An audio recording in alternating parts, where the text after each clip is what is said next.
handed us the script. But we don't gotta read it no more. Yeah. Same old story, different page. Same old ink on a different stage.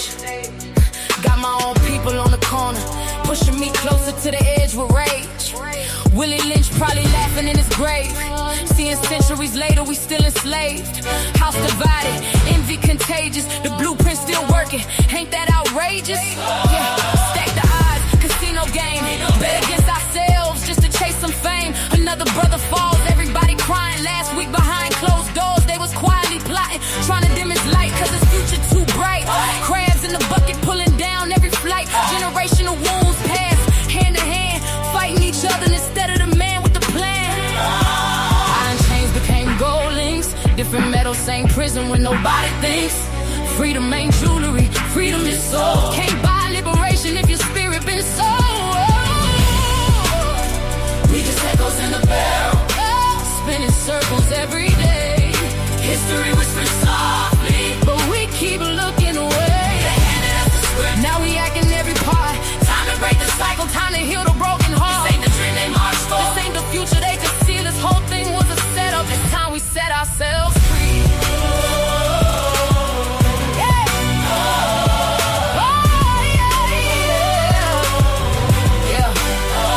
Same concrete soaked with tears, same pain carried through the years. But we tear each other down for applause, temporary likes while nobody heals. Call you a sellout when you lead a block. Soon as success make the whole world stop.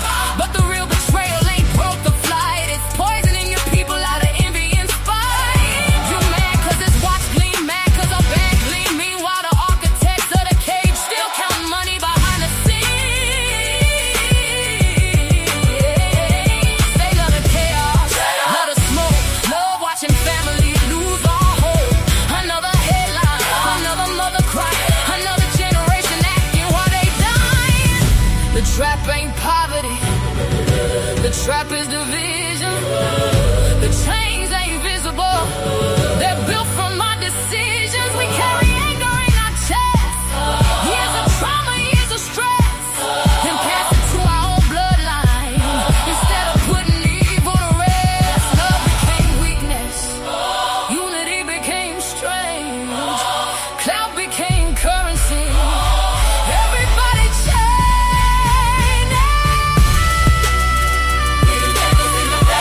Round and round we go, history keeps repeating, cause nobody let it go. But tonight we change the pulse, we build every hope. This ain't the life they believe, the chains only live if we choose not to leave.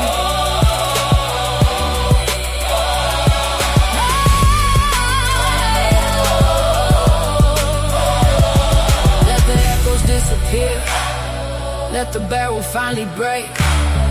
Leave the hate where it belongs, for our children's sake. No more jealousy, no more self-destruction, no more borrowed hatred. It's unity or it's nothing.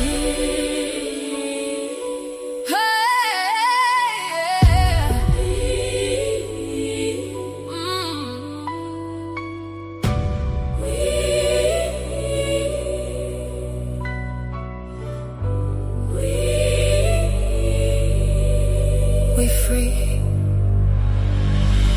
we free.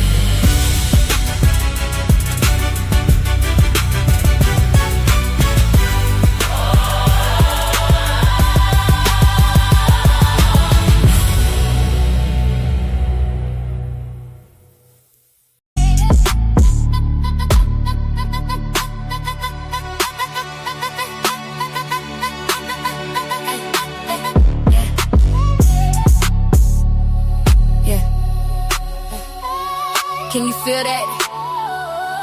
Yeah. You love the aesthetic, you love the vibe, but you feel the person that's living inside. That's that 1920s cotton club ghost. You want the talent, but you hate the host. You call it curiosity, I call it theft. Leaving the struggle and the trauma on the left. that's a disconnect. A bridge built of sand. Trying to own the culture, you don't understand. Trying to face it's that Karen energy, police in the block. The same entitlement that put the system in the lock. You say you ain't racist, it's a misunderstanding. But your comfort is a weapon and your ego is demanding. Bridge the gap or watch it burn. History is a page that you refuse to turn. Feel that in your chest? Let's talk. Drake, pedomania, medicalized hate. Calling us crazy just to seal up the fate. Now it's tone policing and calm down, please. While you navigate the world with the manager's ease. You're a tourist here, I'm a resident of the fire. You want the cool, but you're a cultural liar. It's the let me see your ID for no reason at all. Historical entitlement, watch the empire fall. Intent ain't the impact. Ignorance is a choice. If you wanna bridge the gap, give the truth the voice. Listen, listen, listen, listen, listen, listen. From Jim Crow laws to the corporate suite, the same Karen spirit, just a different street. We don't need your ally posts on the feed. We need you to check the entitlement and the greed. Deconstruct the house that your ego built. We don't want your apology. We don't want your guilt. Yeah, Mama Warrior. The Golden Queen frequency. If it don't rattle your soul, you ain't listening. Wish the gap.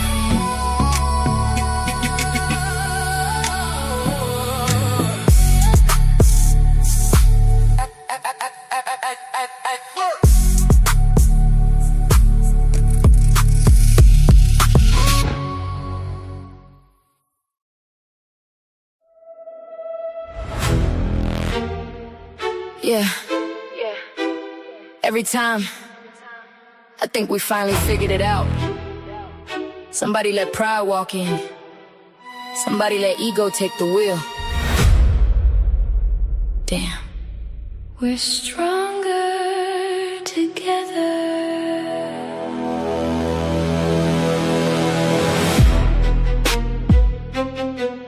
Yeah.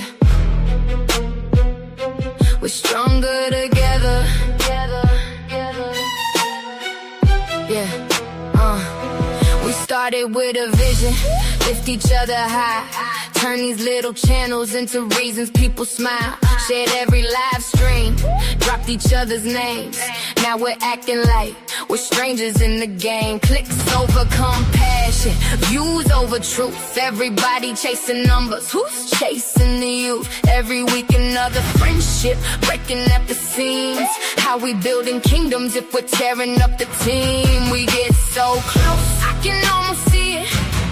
One big family, everybody eating. Then pride shows up and the love disappear. Now all I hear is silence in my ear. Damn, damn, damn, damn. Why we always fall apart? Damn, damn, damn, damn. Who taught us to guard our hearts? We rise together, then divide again. I still believe we can still win. But damn, damn, it hurts to watch. Everybody say we family, till the camera stop rolling. Everybody say I love you, till somebody else is growing. One blessing shouldn't threaten mine. God made enough sunlight for everybody to shine. Somebody getting 50 views, somebody getting 50,000. While we counting blessings like love is running out, then what if your breakthrough was connected to my hand? What if heaven's waiting for us to understand? Maybe the algorithm ain't the enemy. Maybe fear is, maybe competition is. Maybe we're starving for applause when we should be feeding purpose. I ain't perfect, I got scars too. I misunderstood people, people misunderstood me too. But if we never heal, we'll repeat the pain. Different faces, same old game. Children watching, learning from my way. Seeing grown folks throw each other away. What are we teaching? What's left behind? If all they remember is how we couldn't unify. Damn, damn, damn. I can almost hear the future calling. Damn, damn, damn. Why we keep stumbling when we're walking? There's room for me, there's room for you. Success ain't smaller because somebody else broke through. One life, just another. One dream can wake a nation if we stop competing and start creating. One day, the subscribers won't matter, the views won't matter, the money won't matter. People will remember who made them feel seen, who reached back instead of reaching over. Maybe unity isn't something we wait for. Maybe it's something we become. We're still here. We're still family. We can still get it right. Damn, but I still believe.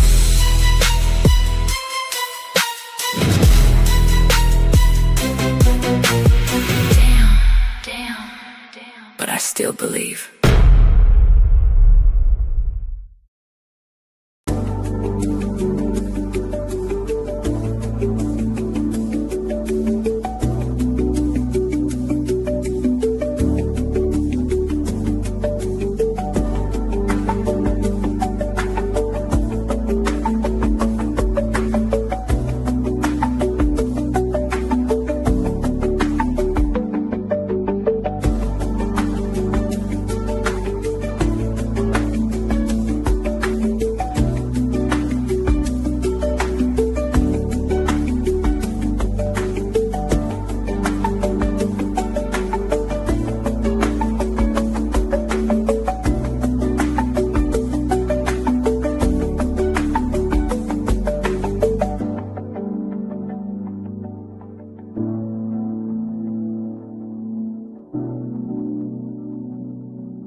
Hey y'all, what's up? What's up? What's up? It's your girl Golden, and we are back on another live, y'all.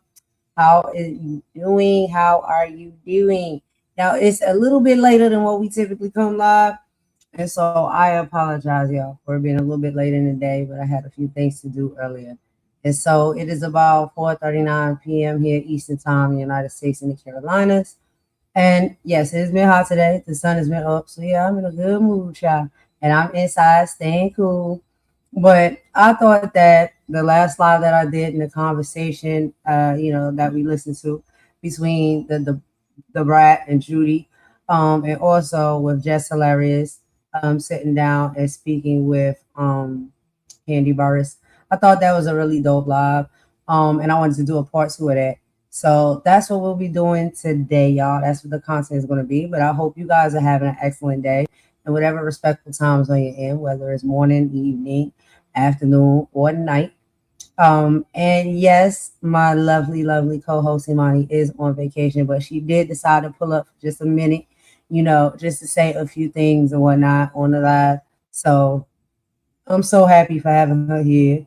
And I don't want to hold up too much of her time because I know she's on vacation right now. So without further ado, y'all, I'm gonna go ahead and let Imani come up and speak. What's up, Imani? How you doing? How you feeling? How's it going, girl? Are you enjoying your vacation time? Yeah, I'm having a good time. I'm doing some stuff, but I've had to do some work, speak to people who are doing some administration for us and stuff, a few things here and there. But apart from that, the sun is still shining. I hope to be able to get away maybe tomorrow evening. I hope. But yeah, I'm having a good time. How you been? How's it going?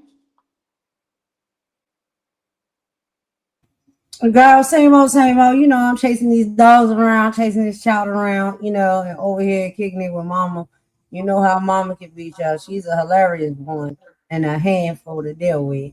But outside of that, and kicking it with my boo Carlos, and just enjoying some of this summer weather and this heat, in portions, right? I go out there a little bit and then I got to come back into the AC, child. I can't stay out there too long. But outside of that, we're having a wonderful day and a wonderful summer, and so everything's going good. And I'm just so happy that you're on vacation and you're having a break, child. We be needing a break sometime. And so That's excellent. But yeah, everything going good. But yeah, I think that you said you did have Let me enough just time or whatnot to do a little Yeah, bit I of. have got something to say, but I just want to say hi to everybody in the chat before well, I will drop down and see you in the chat, but hi to Blueberry, hi to Lacey, hi to Star, hi to Daisy, and hi to everybody who's watching. I hate saying in the bushes because it sounds like they're in hiding, but they're not in hiding. But hi to everybody else who's watching, and thank you for joining. I'm just going to say a real quick thing because it's busy out there on these streets. And I know there's a lot of distractions. And, some people are talking some big, big, big shit. Big shit. But the one thing that I will say, I, you know, we've both got family that are on both sides of the fence and real, real, real bad people. They don't need to talk about it. They just do what they got to do when they got to do it. And anybody who has to deal with something, if you're confident, you don't need to keep talking and telling people how much you are going to do. You just do it. There's a lot of big noise out there. There's a lot of big threats. I thought it was interesting the amount of people being thrown under the bus by certain people. That for me is very funny.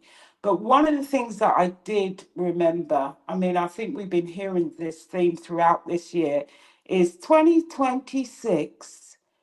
A lot of the religious speakers and pastors have been saying it's the year of exposure, it's the year of revelation, it's the year of uncovering.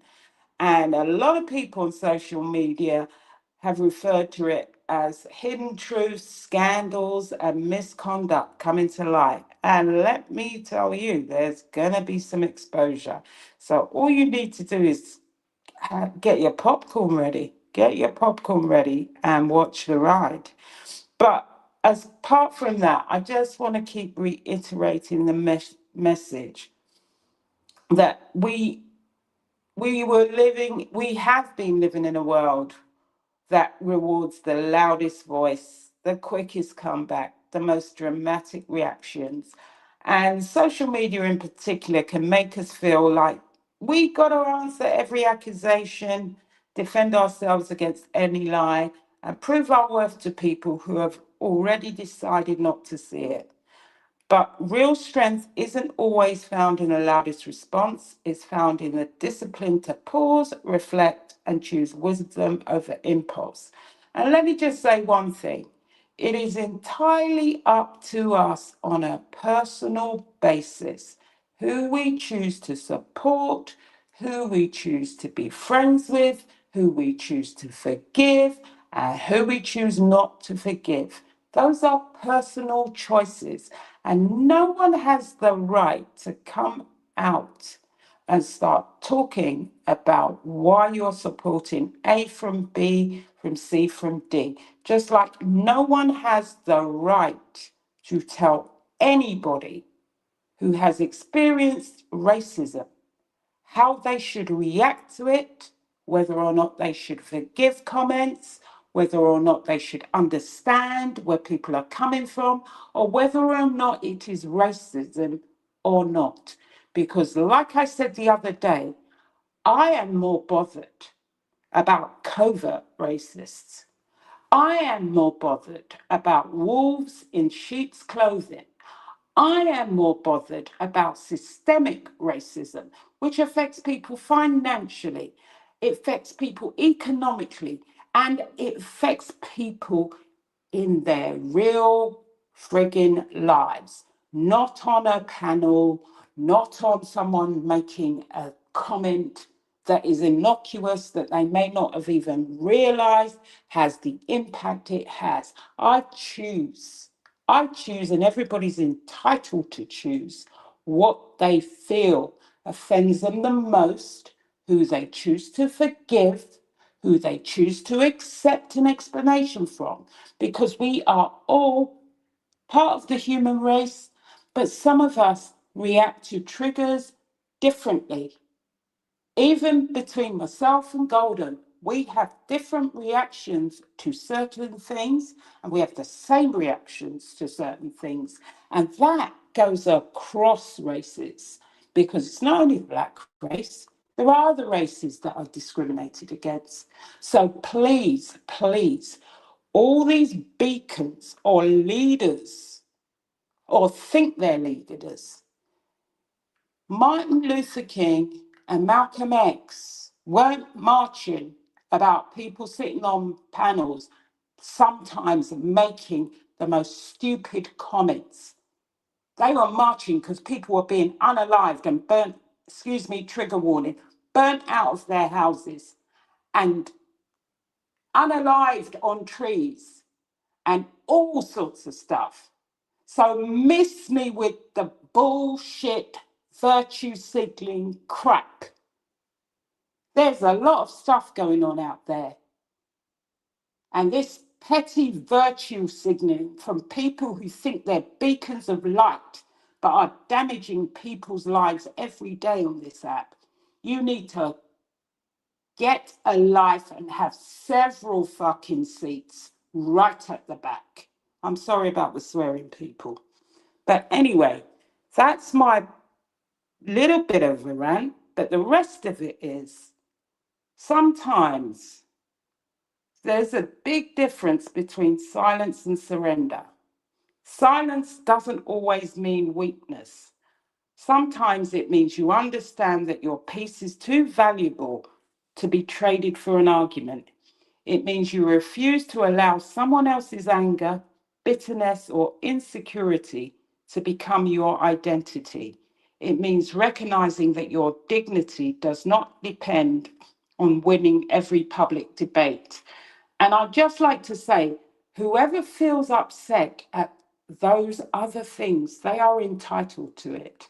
But I'm also entitled, if I do have a different reaction, to have a different reaction, to say that something is more important to me. And Golden is entitled to, and everybody's entitled to their feelings, because that's why we are a diverse human race. We are the same, but we're different. Anyway, moving on, that doesn't mean accepting abuse or pretending that disrespect doesn't hurt you personally. It doesn't mean allowing people to mistreat you without consequence, but it's your own personal feelings, not the groupthink that we're talking about. Healthy boundaries are not walls built out of hate. They are doors that remind us we have the right to decide. We have the right to decide personally who has access to our lives. There are times when we must speak clearly, seek justice, report wrongdoing, or use the legal system where appropriate. But there are also times when the wisest response is to step back, gather your strength, and allow truth to reveal itself in its own time. One of the hardest lessons we learn is that not everyone who hurts us will apologize. Not everyone who spreads misinformation will correct the record. Not everyone who disrespects us will suddenly recognize the harm they've caused. If our healing depends on someone else's remorse, we risk handing them control over our future. And no one controls my future. No one controls my healing. And no one makes me move. I move when I want to, and everybody should move when they want to and not be forced to move when other people are telling them. We're all big and grown, and we're all paying, most of us are paying our own bills, and most of us are responsible for our own lives. So most of us are responsible for our own decisions. Gather your strength. Sorry. Lost my place. Gather your strength and allow the truth to reveal itself in its own time. Life has a remarkable way of revealing patterns. Character is not defined by a single moment, a single word, but by repeated choices. Over time, integrity becomes visible, and so does deception. Consistency tells its own story. Consequences often arrive quietly, without fanfare, without us needing to orchestrate them. Our responsibility is not to chase revenge, but to protect our peace, remain faithful to our values, and continue building life that reflects who we truly are. And as we move through tonight's program, let's remember growth is not about becoming harder or colder. It's about becoming wiser.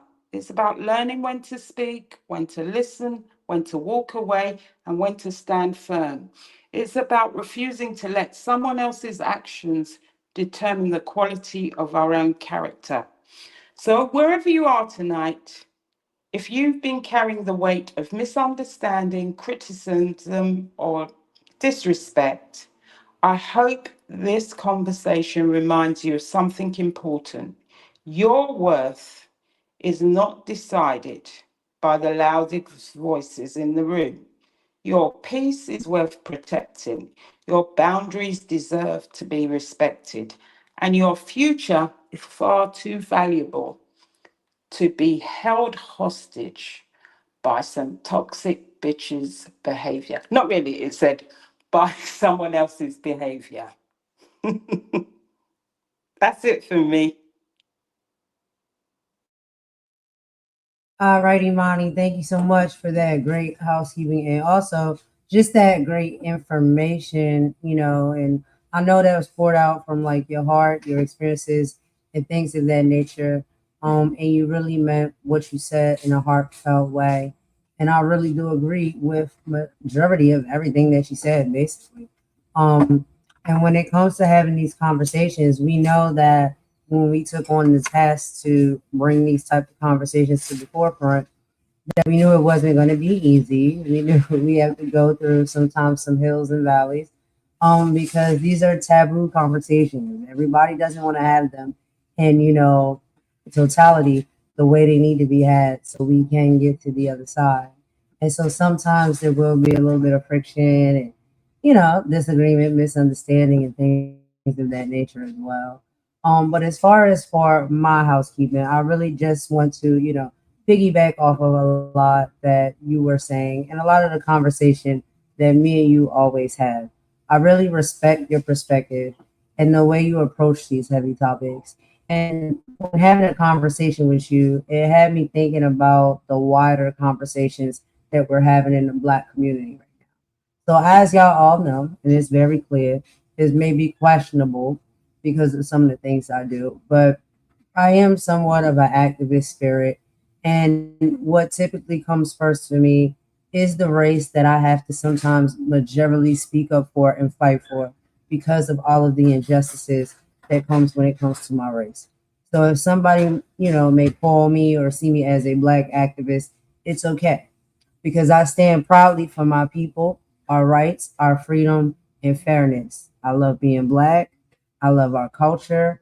I love our resilience, and I love our beauty. And I'll always hold space for our pride and our ongoing struggle. And I make no apologies for that. But I do want to share some of my personal heart on this while respecting all different ways our people approach the fight. For me, if you want to call me a black activist and fighting for my people does not mean that I am anti any other race. Loving my people doesn't mean hating someone else. Activism isn't easy, and we all carry different weights. But we have to be incredibly careful not to let pain make us go backwards and force us into a level of reverse racism. We cannot become hateful ourselves. When we talk about racism, it's deep and it's very complex. That's my son. There are different kinds of racism, from individual prejudices to systemic and institutional biases built into society.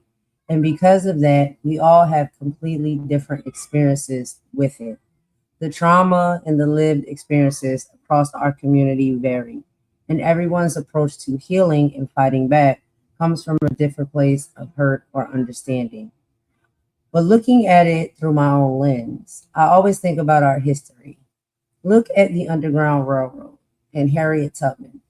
She was a mastermind and a hero, but she did have aid.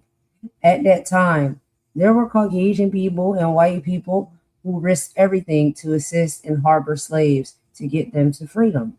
That piece of history reminds us that all people from all races aren't bad, racist, or hateful. Even Malcolm X came to this exact same conclusion later in his journey. Early on, his stance was very exclusionary because of the intense trauma our people were facing. But as he traveled, he learned and saw people of all different colors treating each other as equals. His perspective evolved. He realized that the ultimate enemy wasn't a specific race, the enemy was the oppression. And so I feel like if we want proper change, we have to bridge the gap. We have to be willing to get to know one another, sit down and have the actual conversations. We can honor our Black pride. We can completely validate the unique ways that people in our community feel and fight. And we can still work together to bring about real progress. So, y'all let me know what y'all think. I know people will run with stories and cut off things and make, some type of headline saying that, I'm this and I'm that. But I'm explaining to y'all exactly why I do the things that I do. I move the way that I move and I speak the way that I speak. This is what I believe is going to bring the proper change in the future, not just for me, but I have a little son, he's 3. I want this world and this society to be a better place for him to grow up in. And honestly, rest assured, y'all, it's going to be because the younger generation are going to be the ones to bring forth change. So I just wanted to clarify and make all of that clear. As far as my stance on the decisions that I choose to make, the conversations that I choose to have, um, and all of that, because that is what I think is going to give us the world that we desire to live in as all people. But we can't be hard headed. We can't be so heavily, you know, drowning in our feelings and emotions. We have to move forward. We have to open our eyes and see that there's more of us that's in this fight together than it's not. And that's just my personal opinion. That's my personal approach to this. And so, yeah, that's all I wanted to say for my housekeeping, y'all. That's all I have. But outside of that, y'all, let's go ahead and get into a brief synopsis of what we'll be talking about on this live. If y'all seen yesterday's live, then you know we were listening to a very excellent conversation and taking a deep dive into two of the most transparent interviews on the internet right now. So, Imani came in to share a little bit of time with us, but she is on vacation, so she'll probably be in the chat. I'm gonna go ahead and hold it down, y'all. So pull up a chair as we listen to more gems from all of these powerful women. So in this segment, this is the part 2, and we'll be taking a deeper and a closer look at the Brat and Judy Dupart's empire building. How do you pivot your career, handle family dynamics, and keep your business booming when life changes completely? Then we are also going to be diving back into Jess Hilarious' Raw Truth. We're talking about the reality of childhood trauma, accountability, and what happens when you decide to break toxic generational cycles for the sake of your kids. So y'all lock in for this live. We are going to be getting into a little bit more of these conversations and videos. And per usual, we'll listen to them together while I meet y'all in the chat. And then we will do some breaks and pauses so we can have some commentary in between. So let me pop this up real quick. And I'm going to get my banner up here, y'all. Give me just a sec. And y'all know that my content is always for entertainment and educational purposes while also sometimes promoting and shouting out other great platforms on the channel, such as Angie Martinez and Candy Burris. So yeah, we will be listening to Angie Martinez first, and she will be speaking with again Judy and the Brat. So let me get that popped up here for y'all real quick. Y'all give me just a second. You know the stream y'all moving slow. But anyway, I hope everybody's having an excellent day. It is Thursday. We're almost at Friday. So shout out to that, y'all. Okay. We are almost at the end of the week. So praise God. Praise God. But anyway, let me get this up on the screen real quick for y'all to see. Let me do this right here. All right. And let's get into it. I'm going to meet y'all in the chat.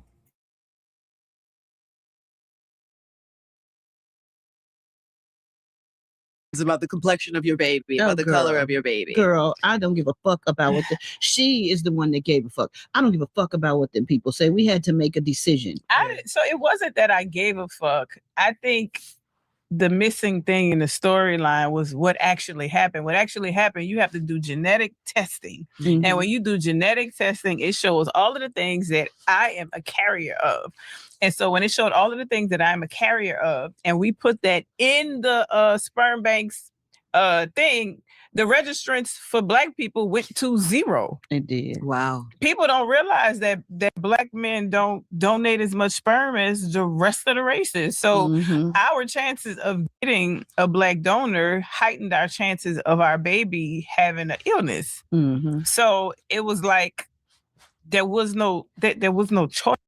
Right. But they picked up the soundbite of her fucking ass. What'd she say? Talking. I don't want her to repeat it, but she just was on our show. We were scrolling, and for the show you do stuff. So we were scrolling. This was before we did the genetic input. Yeah. She was scrolling and she was giving her opinion about the looks of different people. And they caught the clip of one specific person that she talked about, and they made it as if she was saying that about everybody, and she wasn't. Right. So it's not that I care what people say. I just wanted the truth out. I wanted the facts out. I didn't want it to just be, we chose this way because we didn't want that way. No, we chose that way because we had to. We didn't have an option. Yeah. Right. I literally went on social media and I uploaded my genetic testing results, and I said, y'all can take that shit, go plug it in. Go on any sperm bank right now and plug all that shit in and tell me what you find. See, that's too much. Yeah, with that. Fuck them people. Yeah. Right. They don't know shit about us. They don't know shit about. Fuck them people. Okay? It's about what makes us happy. Me and my family. It's and fine. what they was wishing death on our baby though. Absolutely. Fuck them people. Right. So when that was I was like, nah, and my wife is pregnant. And my wife was very emotional while she's pregnant. Felon. Yeah, right. That too. And please, she's a shooter. I was like, y'all doing too much. Y'all doing entirely too fucking much right now. Oh, it didn't take none of your joy away, right? It didn't. It didn't take none of my joy away. Good. Because I don't look at it. I don't look at that shit. I don't read what will you teach your baby about race, about that? Because they're gonna have to come. He's gonna have to come into a world where that exists. Like, yeah, we're just gonna tell him. We're gonna just keep it 100 with him and tell him and explain everything to him that he needs to know. You know what I'm saying? So that he understands everything. And when people come at him anyways, sideways, or things go left, he'll be prepared to answer all of those questions. He's gonna know who he is, where he's from, why. Yeah, he's from New Orleans, by the way. He's from Chicago. He's from New Orleans. He's from Chicago. I'm not doing this. He was born in Atlanta, but he's I'm from New Chicago, Orleans. so he's from Chicago. You guys should figure this out. Yeah, he's from New Orleans. Chicago. Yeah, he's gonna love playing in the snow and stuff.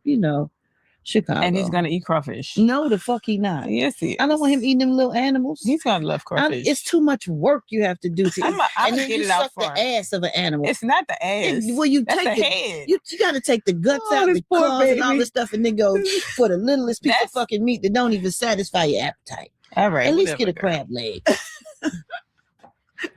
What is your hope for this book? Like, what do you want people to get from it? Learn from your relationship and your story. That it's never too late for love. It's okay to give second chances. It comes to you when you're not looking. Facts. If you've been hurt, don't project that on somebody else. Like, give yourself time to heal. Yeah, because she don't let me talk to my exes. We don't. It's not. Yeah. Where did that come from? Because you were saying, you know, past relationships, you know. How did she just put that in on purpose? I just said that because, you know, a past relationship she had, something happened with her ex talking to their exes. So we don't she don't like, you know, us. But that's the thing, though. You know, people usually don't talk to their exes. Like, that's the thing. Is it? You talk to your exes? Well, not in a relationship, not in a flirting way, but I feel like you don't leave the door open for the just in case, or you don't. You let me still. Right, but communicating with every now and then. Correct, but if specific reasons. For those reasons, but if you don't have any reason to keep in touch with them, you don't have to keep in touch with them. Not like, hey, how you doing? Checking on you. You don't want to, hey, how you doing? I mean, because that can eventually turn into, hey, boo, what's up? Or, you know, damn, I'm sad I don't get a chance at it, or whatever, because you just I would don't never do that. No, not saying you. Okay. If you leave an open line of communication with somebody else and they're having a hard time and they think of you first, I feel like you just don't leave that door open for that even to be a thing. Like, don't even leave the door open for the disrespectful communication even try to happen. And please don't, because I wouldn't play with her. Listen, this lady texts her ex about her pretty feet. Is this recently? This was no. Oh, this was in the beginning. This was in the beginning, and it was when we first started. When we first started dating, it was some of the cleanup that she had going on, and so this is supposed to be cleaned up. And the lady sending her a picture of her feet, and she said, "Oh, those are pretty."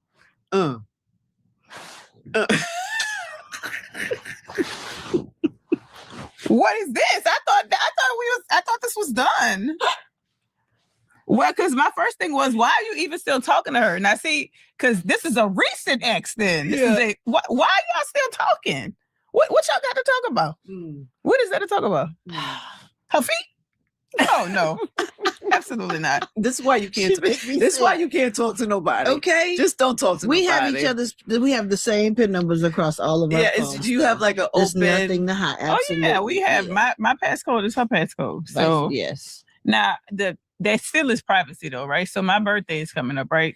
So if I know that something like that's coming up, I'm not gonna go on her phone like that because I know she's probably trying to plan something, whatever. I'm not gonna ruin any surprise or anything like that. Yeah. But yeah, I could.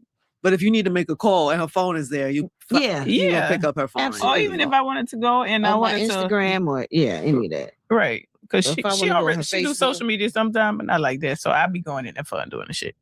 And you scrolling through the DMs? Sometimes. I told her though. I deleted one recently because who the fuck was she talking to?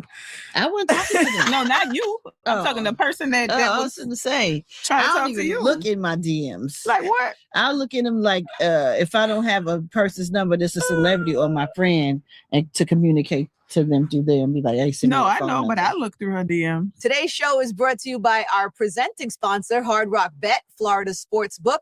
Listen, even if you're not the biggest football fan today. All right, so we have a segment.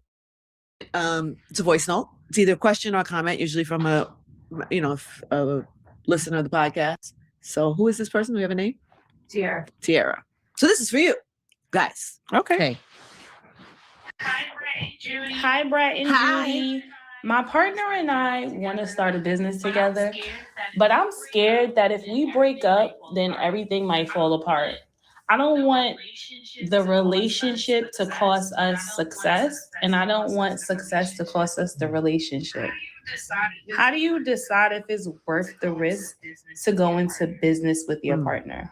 We have been able to be successful in business because of our setup.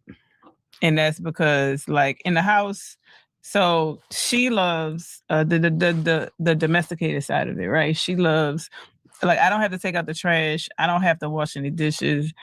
I don't know when the housekeepers are coming. She handles all of that. I handle all of the business side of it and the money. Mm-hmm. So when it comes to stuff like that, business for us was my decision. So it's whatever I have the capacity to do, and she supports it.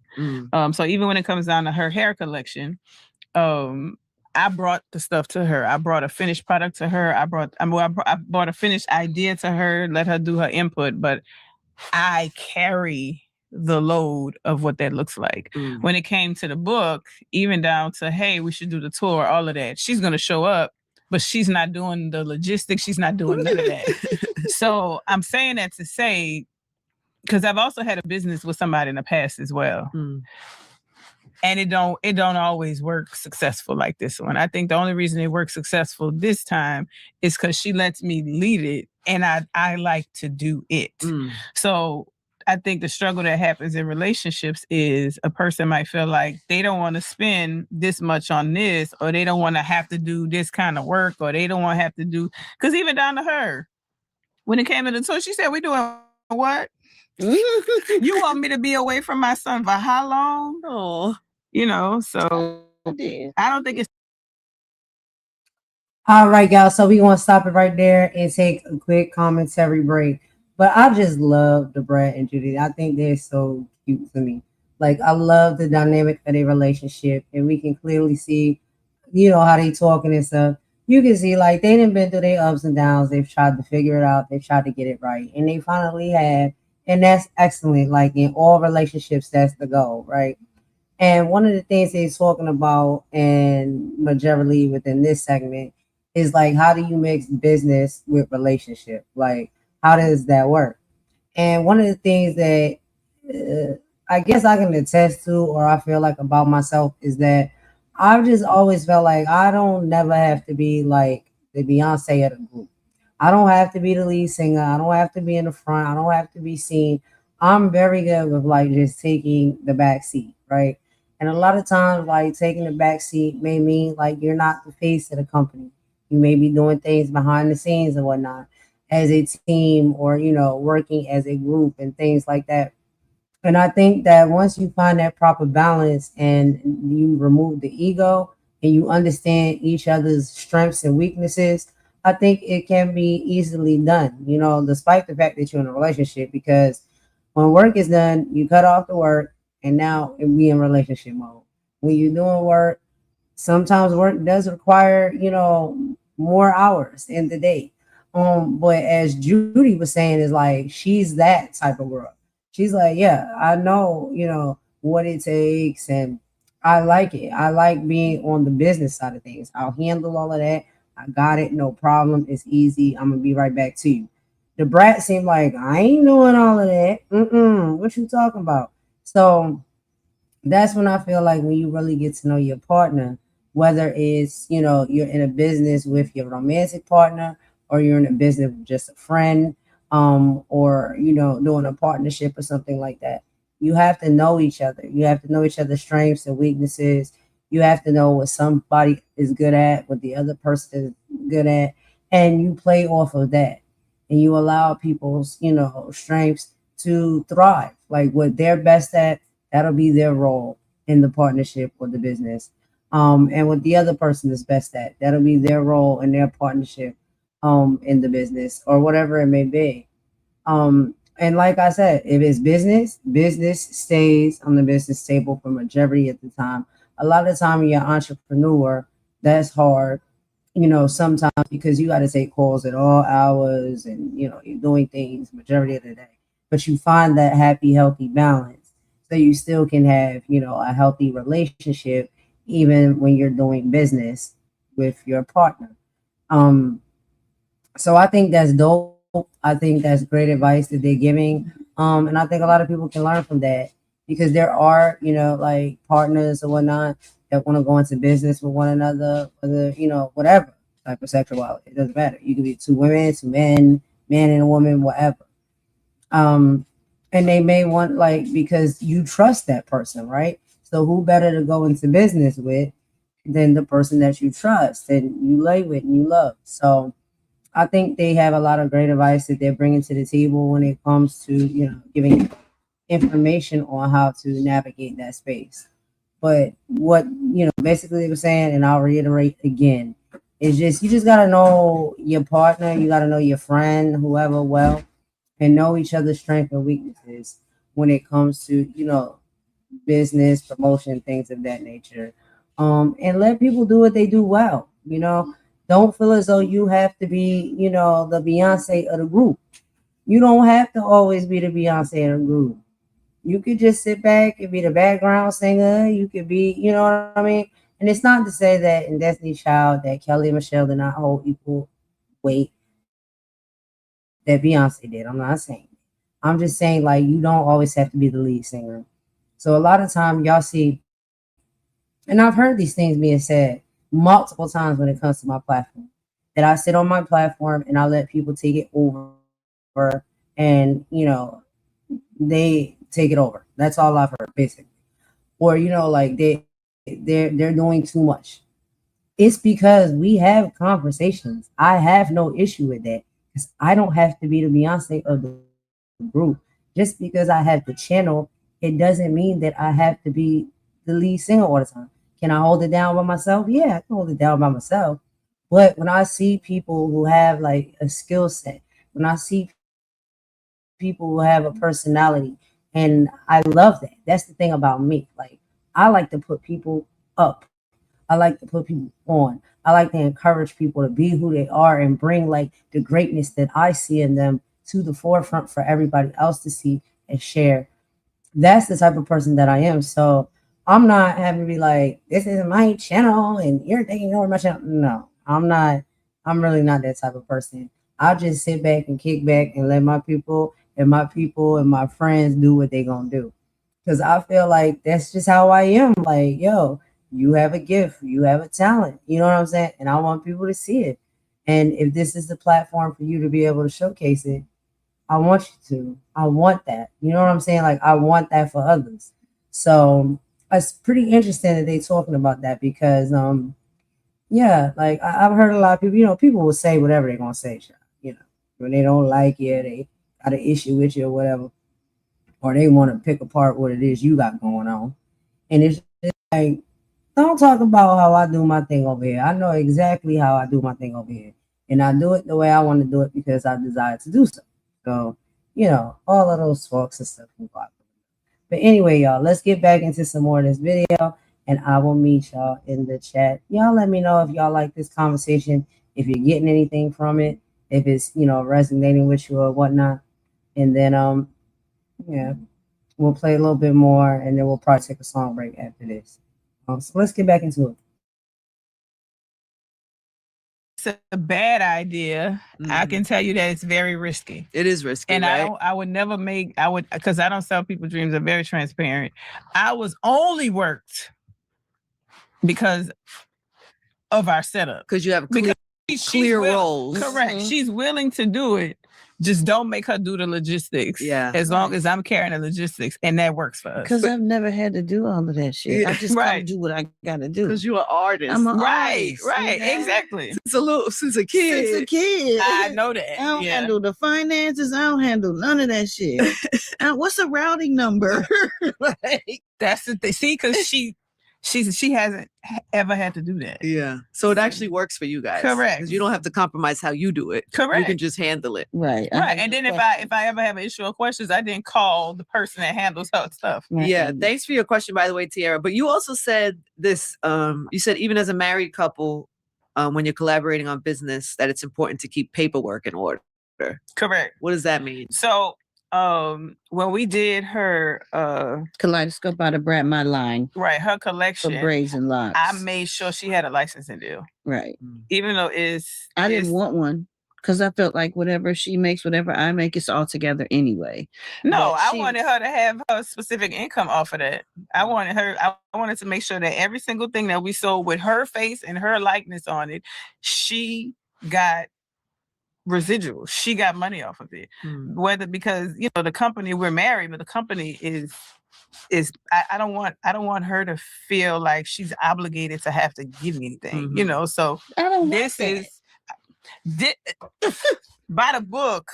She needs to sign the papers and make sure that she was getting her just due. Yeah, that's so sweet. She's looking out for you. I know. Right. But you said that you shouldn't just go into blind trust of your partner, that you should have paperwork. Correct. That has clear lines and clear, right. Correct. You have no opinion on this, do you? This is all her, right? Because I just feel like whatever I have is hers. We just share everything, period. I feel like we didn't need paperwork. If it was coming in from my face for Kaleidoscope, then it was just coming into Kaleidoscope. I don't. Right, You but just then- blindly trust her. I didn't care. Yeah. But Yeah. then the revenue needed to be sorted a certain kind of way. You know Yeah. what I'm saying? I wanted to make sure that she got per quarter, she got her earnings. So she also was able to know her earning potential, because whether it was me or whether it was somebody else, she made millions. Yeah. Her portion. Yeah. It was just went into the millions of the pot with the Kaleidoscope stuff and recycled and did whatever it had to do. Just trust her. I do. All right, so I know it's a early commentary pause, but I just wanted to pause right there. I just think it's so beautiful and like just so loving, because you look at both of them, right? So you got the brat over here that's like, yo, like you my wife, you my partner, we in this together. I ain't worried about all that. I don't care about all that. Then you got Judy that's over here that's like, nah, I'm gonna look out for you. I'm gonna make sure you straight. So that way, you know what I'm saying? Like, this is your likeness, your face is on this product, this brand. You need to make sure you're getting your point. Like, I'm not here to take from you. I'm not here to steal from you. I'm not here to live off of you and use you. I love you. So I'm going to make sure you get what you need to get, whether we together or we not. Like, I love you that much that I'm going to look out for you. Like, not for while we together, but also even if we're not together, you're going to be straight when it comes to the business side. And I love the fact that like Judy is so very business minded. And I love the fact that like the brat is like, she's very loving. Like you could tell, like, you know, they have different. Now, this is the thing for me, right? When it comes to that, if you think about it, right? And this could be somebody that's speaking from who's only been in a heterosexual relationship, right? But we can talk about all of the things. So when you look at it, you would think the brat would be given more so of Judy energy, and Judy would be given more so of the brat energy, right? Because a lot of people would look at the couple and they'd be like, okay, the brat is more masculine and Judy is more feminine, right? Based off of looks alone. But it's not about looks. And a lot of times and how you carry yourself as far as your energy is based off of your energy. And also, you know, we're talking about business. So yeah, that's a little bit different. But you know, what you can definitely see is that the brat is really like a sweetie pie. She really is. Like she's really just like a hopeless romantic. She loves love. She loves her baby. And you know, she's like, I trust you with everything. You know what I mean? And sometimes that's you kind of feel like that's a feminine energy. Like, you know what I'm saying? Like feminine energy is like, yeah, you know, I'm like, okay, you know, you take care of everything and boop, boop, boop, I'm all right. But if you look at the dynamic of their relationship, a lot of people wouldn't think that. They would think it's probably opposite. And so that's what I'm saying. You just never really know, you know, like how people are, who they are, and the energy or whatnot that they may hold based off of just looks alone, you know, and things of that nature. But yes, we are talking about business. So of course, you know, like the brat said, she was like, I never had to deal with any of those things as far as when it comes to business. I just get out there, I perform. That's it. You know, I'm not dealing with all the logistics and all that stuff. But Judy, being someone who has had businesses and things like that, she knows the ins and outs of business dealings. And so them being in a relationship and having a business together, they found the perfect balance on how to make it work and make it right between the two of them. And I think it's lovely. So let's go ahead and watch a little bit more, y'all, and then we'll be taking a song break. And then after that song break, we'll get into the rest of the live, and we'll listen to a little bit from Jess Hilarious speaking with Candy Burgers. Because I'm not going to keep y'all long today, y'all. I got a few things to do, so it's not going to be a long live. But let's get back into a little bit more of that conversation, and I'll meet y'all in the chat. Yeah. Right, but see, because on the other side of it, Kaleidoscope is a business, it's its own entity. She needed to have something from that. Yeah. Instead of it just being a part of the revenue that's going to go into a line item for the budget. No, that's royalty. But I didn't mind So that. are there any rules? Like she asked the question, how do you know? Like, when is it good? Like, when should it? Do you advise it? Do you recommend in relationships to be in business? I think like-minded people probably could get away with it, or people that are in a situation like this where they're different, but one of them is strong in one thing and the other one is strong in the other thing. You know, as long as the strengths By the way, that don't... means any business partner, that's a better fit anyway. So whether you're in a relationship or not, you should probably just decide if you're good business partners separate from good relationship partners. Right, because the strengths also can't outweigh each other. Like, it can't be, hey, this person is strong at making the place pretty and this person is strong at logistics, the cooking, and y'all got a restaurant, the cooking, the hiring, the this. It still should be where it's fair. Because then once somebody's burned out, they don't want to do it no more. And holding all the weight. Yeah. All right, that's really good. All right, in real life, let's go to our Good poll job, now. beautiful. Oh my God. You guys are too cute. Hey guys, support for this podcast is brought to you by Walden University. Have you ever thought to yourself, what if I could go after what I actually want and I could really make a difference if I had to operate by Shiv? Yeah, I think he's amazing. I would like to have more time with my family. That's a goal of mine. I would like to not have to be so hands-on on my business every day. So I would love to just build a strong enough team to not be as taken away. That's funny because when you were talking about that before, it seemed like it didn't bother you, but it probably does bother you sometimes. Well, before we had a baby, I told her that I was really working hard to make sure that once he came, I could be more present than I was in the past. So, but you were mom young, right? Yeah, 15, 17, 19. I can't imagine. You know what? That's so inspiring that you were able, because that could have taken a lot of people down. Like, how do you even? And she got put out. What do you mean? She got put out the house at 17. At 17. So you're 17. At that point, you have what? 2 kids? Yep. Well, at 7, I was pregnant. You were pregnant. I got put out for getting pregnant again. For your second. And where did you go? I moved in with my baby daddy. How'd that go? It didn't work, right? Yeah.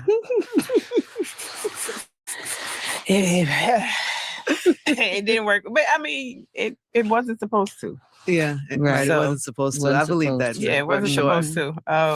But how inspiring though, because it's hard. It's hard to even do that. Just do that part of life. Yeah. Being a single mother. Being a single mother with them kids that young, still probably learning who you are. Yeah. You don't even have a grasp of who you are. 15, 17. I say that. So I feel like, according to the world standards, I shouldn't be where I am. According to the world standards. But I also feel like adversity builds you and builds your character. Like, I'm a Hurricane Katrina survivor, so I've experienced the loss of everything and having to figure out how to get it back. So I feel like those skills of having to be a mother, figuring it out for my family, lose everything, get it back, makes you feel like anything is possible and you don't be scared to take risks. Because what's the worst that can happen? I done lost everything before. Yeah. I don't like that shit. I don't like gambling and taking risks. Were you in Katrina with your kids? Were you in New Orleans or in Katrina with your kids? I was in New Orleans with my children when Katrina happened. We evacuated though. I can't. So you weren't in it. I wasn't You evacuated all of New Orleans? You were gone? So there was a hurricane that happened right before Katrina. And so I think a lot of people don't take into account that in order for you to evacuate, you have to have money. And you have to have money and be away from your job. You have to lose money and have money. So a lot of New Orleans had just evacuated for the hurricane that came before. So when it was time to evacuate again, because the first one that we evacuated before, ain't shit happened. Like, people were taking their furniture and everything. So then when the second one came, a lot of people stayed because they had just depleted what they had the first time. So we evacuated, but we evacuated very late. So we made it, I think it was like, I don't know, the Sunday before. Wow. And I had joint custody with my kids. So But you're a single mother at the time, right? Yeah. And so my children's father had my boys. And then my daughter was at the time at my mom's house spending the weekend. And so, hey, where y'all going? We just gonna meet up later. It's just like, because we thought we was leaving and coming right back because we had just did that. So he was heading to, I think, Atlanta And my mom and them were heading to a different part of Louisiana that wasn't supposed to be impacted. And then, once you realize you're not going back, like once you realize, oh, this ain't because then even the bags that you packed were far lighter because you had just packed your whole house before. Wow. So now you packed a weekend bag. I didn't realize that. Yeah. I forget. It took everything. The second one. Katrina took everything. And you packed lighter because you thought it was bullshit because the person was easy. Everybody did, though. That's why a lot of people stayed. A lot of people felt like, well, why did all those people stay? Them motherfuckers had just left. We had just left. I remember packing up even furniture and putting it in one of those U-Hauls you connect to the back of the thing. But then, bitch, I'm not about to do that again. We're not about to go through. We just went through this, So what did you do when you realized it was bad? And that I think the thing that killed me, and it still makes me emotional, I couldn't get in touch with my kids. Oh, like the phones were fucked up. Like my baby daddy had my boys, and I don't know where they went. I didn't know if they had made it out. Ooh. And so it was days that passed, and then they finally called me, and I would never forget. I dropped to my knees. Because I was just so thankful because the direction that he was going in, which he wound up pivoting and diverting, got water. So I thought that they had went somewhere that had gotten water, but they didn't. So I convinced him, I'll never forget this, because we weren't in a relationship, but a mom got to do what mom got to do. I told him, well, hey, if you come to Houston, maybe we can work on our relationship. Wow. She just wanted her boys. I wanted my children. Wow. And I kept my word. We tried. Yeah, maybe gave 2 hours. She ain't shit. She ain't shit. But yeah, so oh my God. But evacuated. Had to start over. You did what you had to do. Yeah, and at the time I actually was saving up for a salon. So I had some money. It had probably 5,000. I might have had maybe like 2,300, somewhere between $2,000 and $5,000. So I had enough for us to survive for a while, but I didn't qualify for a lot of those things. I was living with my mom. So you had to have an address that nobody else had claimed to qualify for a lot of things. And since it was my mama's residential address, I didn't even try to apply for half of the things because I didn't want my mom to be impacted. Right. So you were left with nothing. Yeah, but that's fine because I had a skill. So I snuck back into New Orleans before we were supposed to. And it just so happened at the salon I was working at didn't take a lot of water. So I snuck back into New Orleans. I got the pictures of my, because I used to do hair, got my photo book, and I went back to Houston because that's where a lot of people from New Orleans were. And they got their FEMA checks. And I went in the most ratchet mall out there. It was called Sharpstown Mall. I moved around Sharpstown Mall and I put out flyers. I went to Kinko's and I made flyers of the hairstyles that I did. And it was New Orleans hairstyles. I would write New Orleans in people's hair, and I did these big old, the things that New Orleans girls were used to. So I knew that there would be a demand for that, right? So I put out flyers, walked the mall, and I wound up started getting clients. So I started working. Right away, right after Katrina. Probably, it was less than 2 weeks. Wow. Yeah, it was less than, absolutely. Isn't it crazy? Women still want to get their hair done. Your house could be gone. You can go rebuilding your life, but you still want to get your hair done. Yeah. You want a sense of normalcy. Yeah. So if where I'm at, the food don't taste the same, this ain't the same, that ain't the same, I at least want to look the same. I don't want to have to change all of that. Yeah.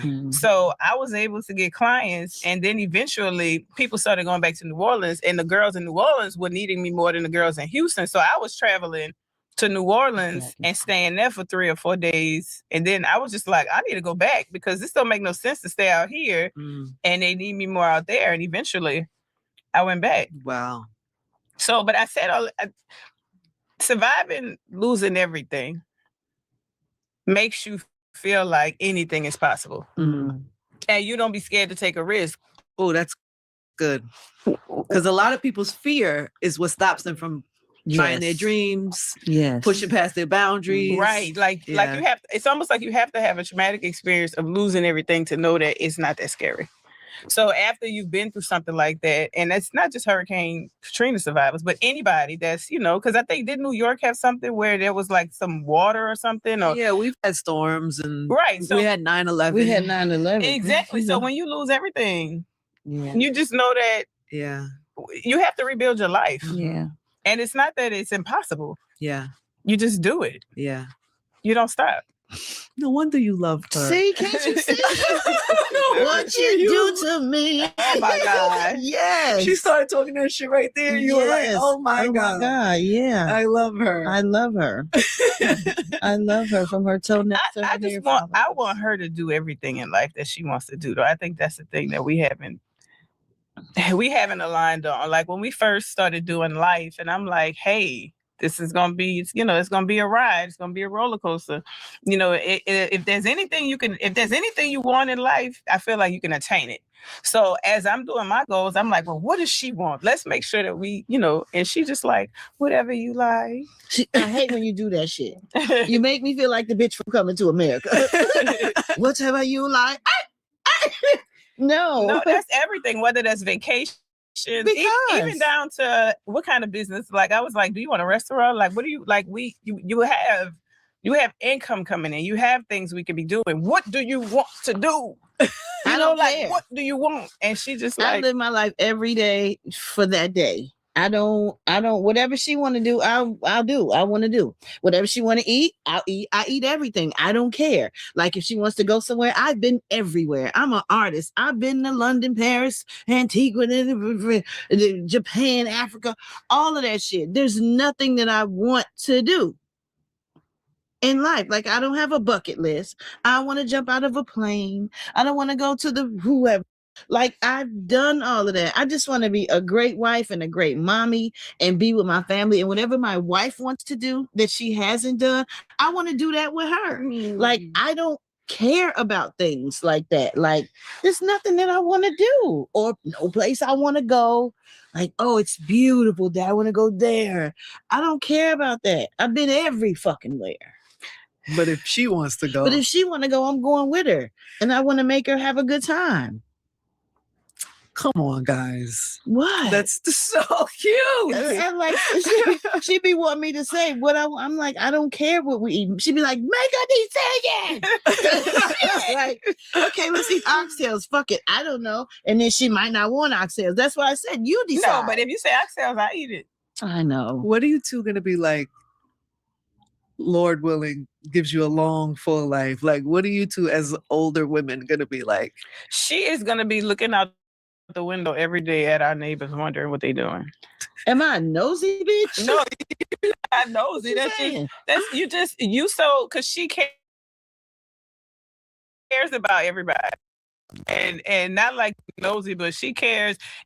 If she found out that something happened, if you had foot surgery and you posted something about, she might text you randomly and say, hey, I'm just checking on you. Is everything okay? Do you need anything? I see you have foot surgery. I can send groceries to you. Like, that's just who she is, right? So that's how she is and who she is, and that's who she gonna be. She'll be taking care of the neighborhood. I'm gonna be taking care of her, and we're gonna be taking care of each other just like we do now. And having our son come take care of us. Girl. How have your kids adjusted to this new feeling? My kids, okay, and I ain't gonna say they don't care. My kid, I raised them to love first. So when it came to us actually having True, I told them, my youngest son was like, I've been wanting a brother.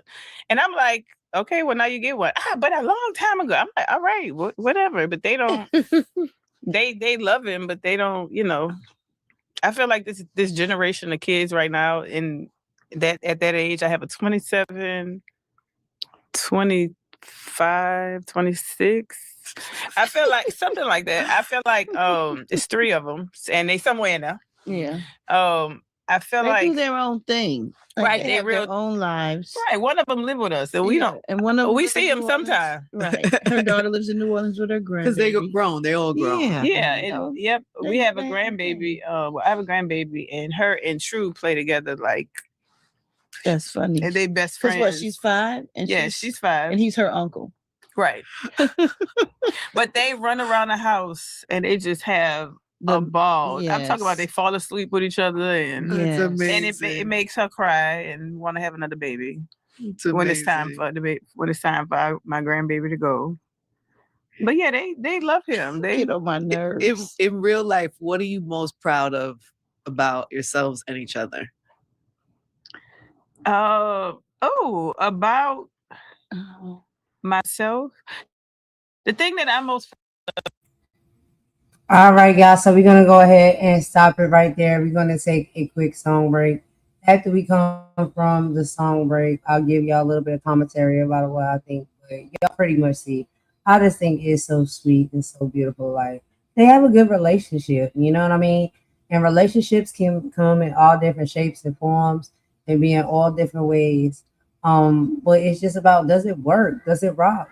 You know what I mean? Is it happy? Is it connected? Like all of those things, I think there's beauty in all of that. And so, you know, I just love listening to it. I was just sitting here to watching. I was like, oh wait, I gotta pause. So I'm gonna pause, y'all. And y'all know I'm a hopeless romantic, right? I don't know if y'all knew that, but I am, and I love love. So y'all know I make all different types of music, but I make love music too. I don't know if y'all knew that. But we're gonna go ahead and take a quick little song break, and because we are watching, you know, some beautiful love connections here on this interview. And this is our final segment for this interview before we pop into the next one. I'm gonna play a love song that I wrote and that I made. And y'all let me know if y'all like it. And after we come back from that, we are going to be moving ahead, and we'll be going into the next conversation when it comes to Jess Hilarious, sitting down and speaking with Candy Burris and talking about some things that I can actually relate to as well. So we'll get into that in just a bit, y'all, but we're going to go ahead and take this song break. And we'll be right back.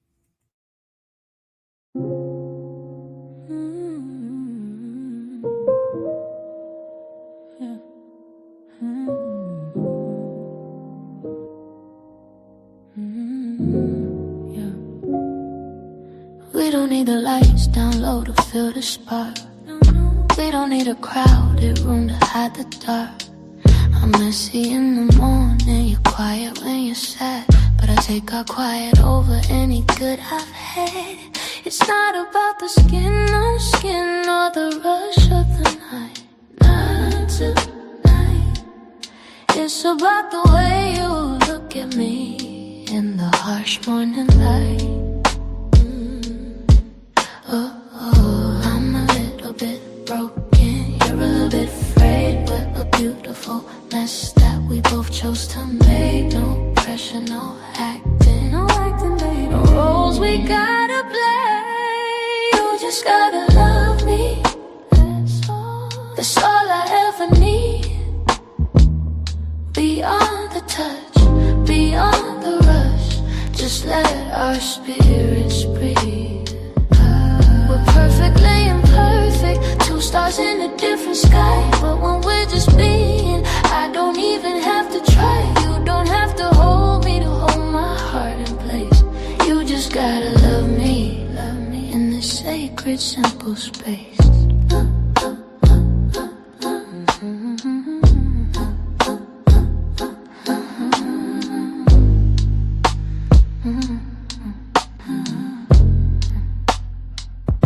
It's the way you hear the things I never even say. It's the how is your work at the end of a heavy day.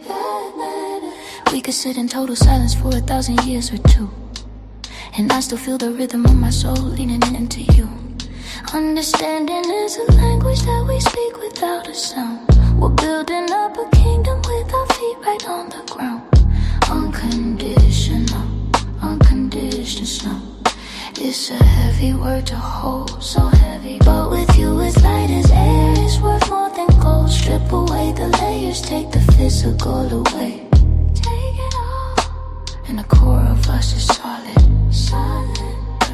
and the core of us will stay. You just gotta love me. That's all I ever need. All I need. Beyond the touch, beyond the rush, just let our spirits breathe. We're perfectly imperfect, two stars in a different sky. But when we're just being, I don't even have to try. You don't have to hold me to hold my heart in place. You just gotta love me. I'm in this sacred, simple space. Just love me. Love me for me. Love me imperfect. Yeah. No touch required, just your heart. That's the best part. The best part. Fading out. You just gotta love me for me. Love me for me. Yeah, yeah. Love me for me. For me. For me. Mm-hmm. For me. For me. For me. For me.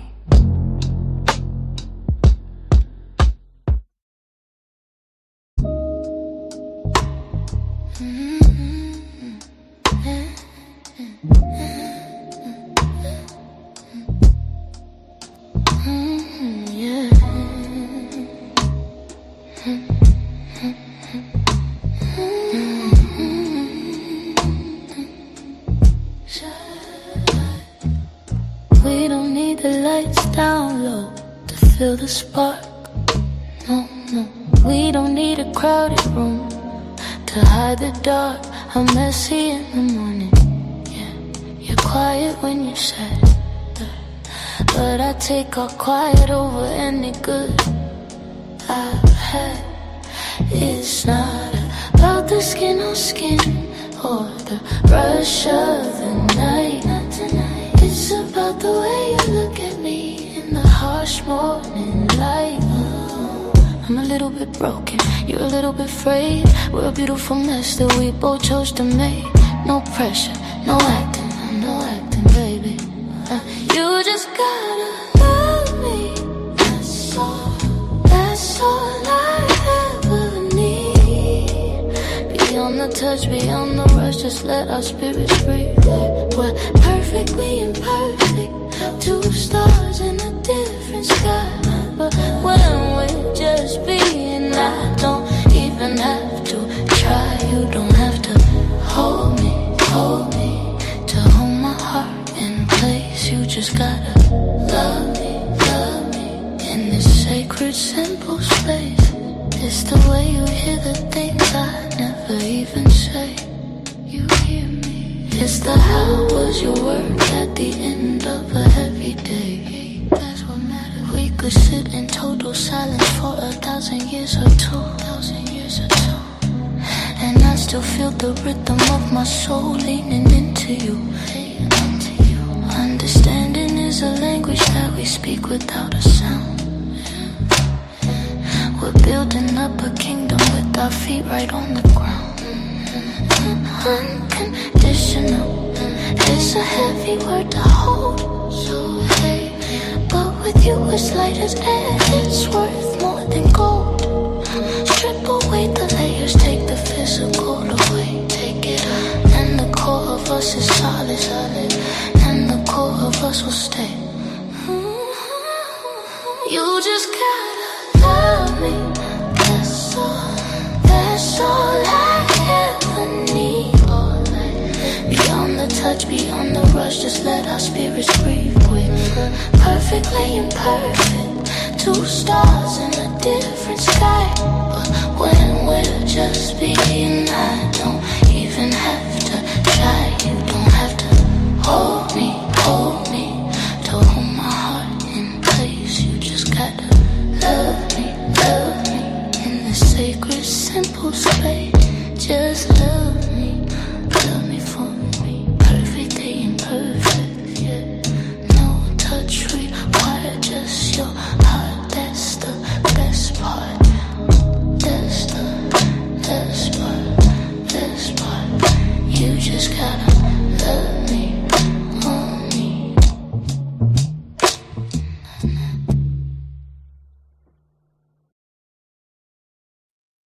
All right, y'all. Thanks for rocking with me with that quick song break. And Daisy, thank you so much. You said you love the music. I appreciate that. I'm glad you like it. But yeah, I love music. I just love music. I talk through music. You know what I mean? So I make all different types of music depending on what feeling I'm in. You know what I mean? But yeah, I got like some love music and stuff like that. I make that as well. But y'all, we're gonna go ahead and give a few final thoughts, or I'm gonna give a few final thoughts. About this conversation and this segment that we heard with the brat, and her beautiful, beautiful wife Judy.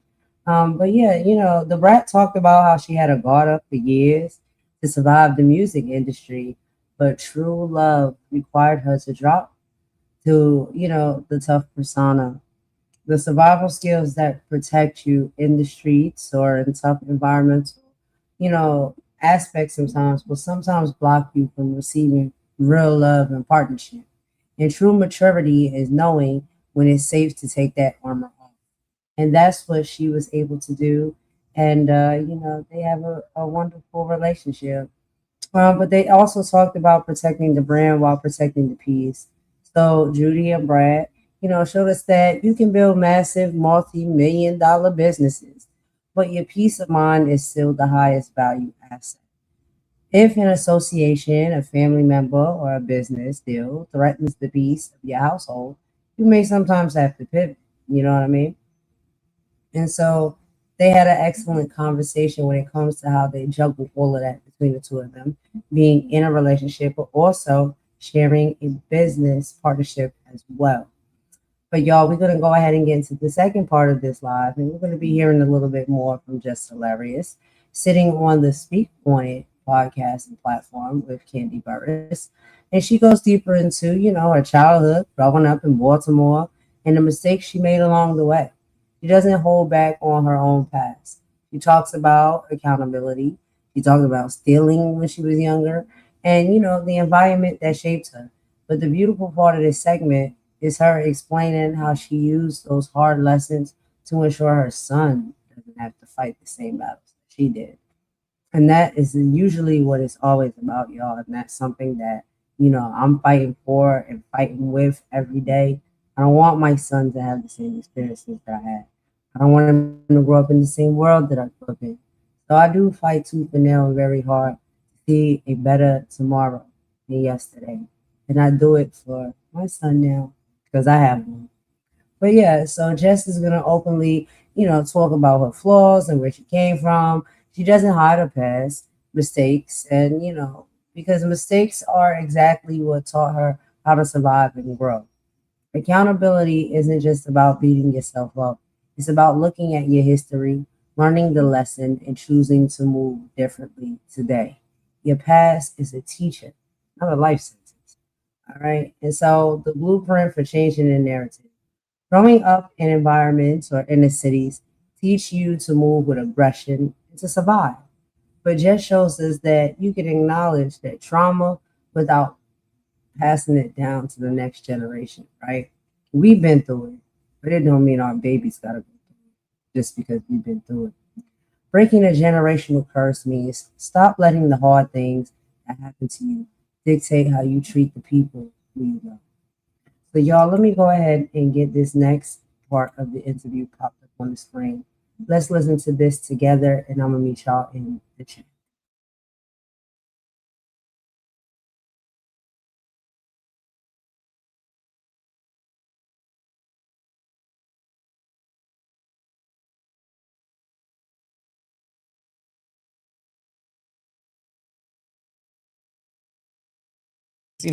Podcasts, or like you said, social media stuff. It's like you say things that you just be like, oh, it's just trying to be funny and jest, and then people, take it to heart. Yes, you're like, man, I wasn't trying. Oh my God! And then you see that person in the comment like, oh my God, like I was traumatized, but I'm getting to love you now. But you used to traumatize me all the time, and I remember you talked about this, and my mom was going through the same thing, and I was like, damn, girl, what the hell? Sorry, but that shit was funny, back then. So have you ever had a celebrity that you made a joke on just step to you or slide in your DMs to check you about it? The only person, to be honest, Meek Mill was very upset with me when I roasted his ass to the gods, up and down, dragged this man. I think it was like 2 or 3 videos I did because Meek couldn't dress. Meek was a horrible, he couldn't dress at all, back then.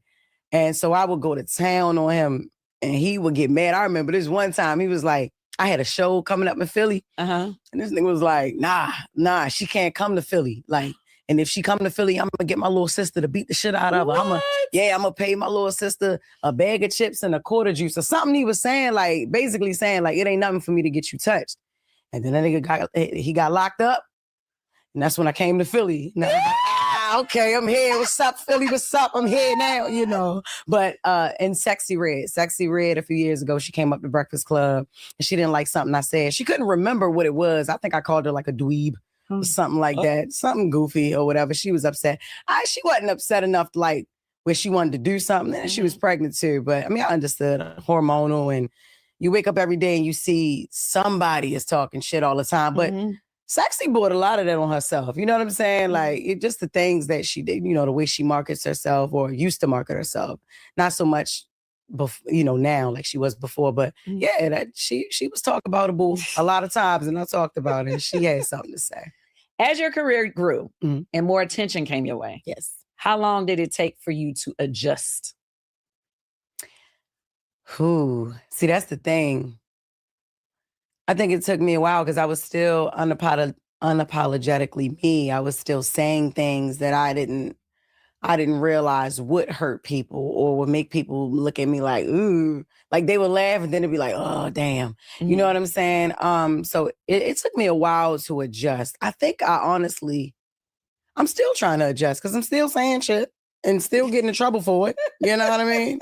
Shit that I don't even think I'm supposed to be getting in trouble for, I get in trouble for. I'm like, damn, that hurt somebody. So, right. I'm still adjusting now. But yeah, it took me a while, to be honest with you.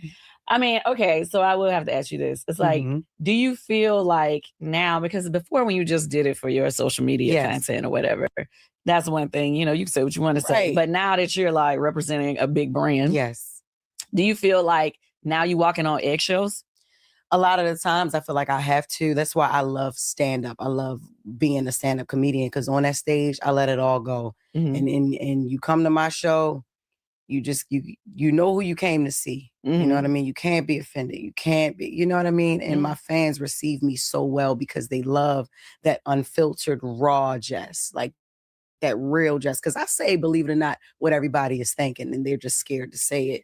You know what I mean? True. I mean, I've definitely seen some debates you had online where people were glad that you said what you said, you know, so it can go either way because at the end of the day, everybody got opinions. Some people gonna agree with you, some people not. Yeah, and that's always what it's been. Like, everybody ain't gonna love Jess. And I think that's what has kept me so resilient because I was able to bounce back after everything. It's been a lot of things that I had to deal with, right? But me being resilient is one of the things that I will say I've always bounced back because I have a genuine connection with people. That's my superpower, connecting with people. So, okay, so let's roll back to, did you ever imagine that doing your Instagram video would lead to being on Breakfast Club? To be honest, no. I had no desire to do radio. I actually did. Breakfast Club is not my first time doing radio. I did Ricky Smiley's show in Atlanta with him for some time. And it was so fun being up there with the Brat and Head Crack and, Ricky Smiley. And he is a mentor to me as well. But I didn't like getting up that early. I'm like, oh man, it's different. And then you can't curse on the radio. Certain things you can't curse, right? You can't say on the radio. And I've been unfiltered for so long. And so that adjustment is crazy. But the Breakfast Club, no, I didn't think that I would be there because I thought Envy, Charlemagne and Yee, Angela Yee was going to be together forever. They started that thing and they what they've built and 15 years is great. And that's a Hall of Fame show. I never thought that I would be up there next to them, So when the opportunity was coming, were you already pregnant? I was already pregnant when I got the job. Like when they told me I got the job, but I didn't want to say anything because I didn't want them to be like, oh, you're pregnant now, we're going to give it to somebody else. I was scared to say it. And then, I had that thing in my mind, remember when women couldn't, it was said, or, it was a stigma put on women who have babies or pregnant women in the workplace. Like, business for a long time. Yeah. So I was afraid to tell them, but, so I just didn't. I didn't. But my boss up there, Thea Mitchum, I love her so much. She's a woman and she don't have kids, but she understood. I went and I told her first. And I was even scared to tell her because she's the one that hired me. And I was like, Thea, I'm pregnant. And she was like, congratulations. I was like, oh shit. Great, thank you. She was like, why you look scared? I was like, because I didn't think that, I thought this would be a problem. I didn't even get into my seat yet. And, you know, we were doing the promos for the rollout and everything. And, you know, it hadn't been announced. And I was afraid, but it turned out to be a great thing. And it happened right on time because I was stationary. Breakfast Club has allowed me to be stationary where my daughter can see me every day. My kids can be with me every day. At first, I was just on a move here, there. And I wasn't, I'm able to sit down. Right. So, yeah. Okay. So when you returned from maternity leave, there was a lot of conversation about your spot on the Breakfast Club with Lauren LaRosa. Yes. Feeling it. So you were feeling away, but now with hindsight, like, can you tell us differently? So I approached it.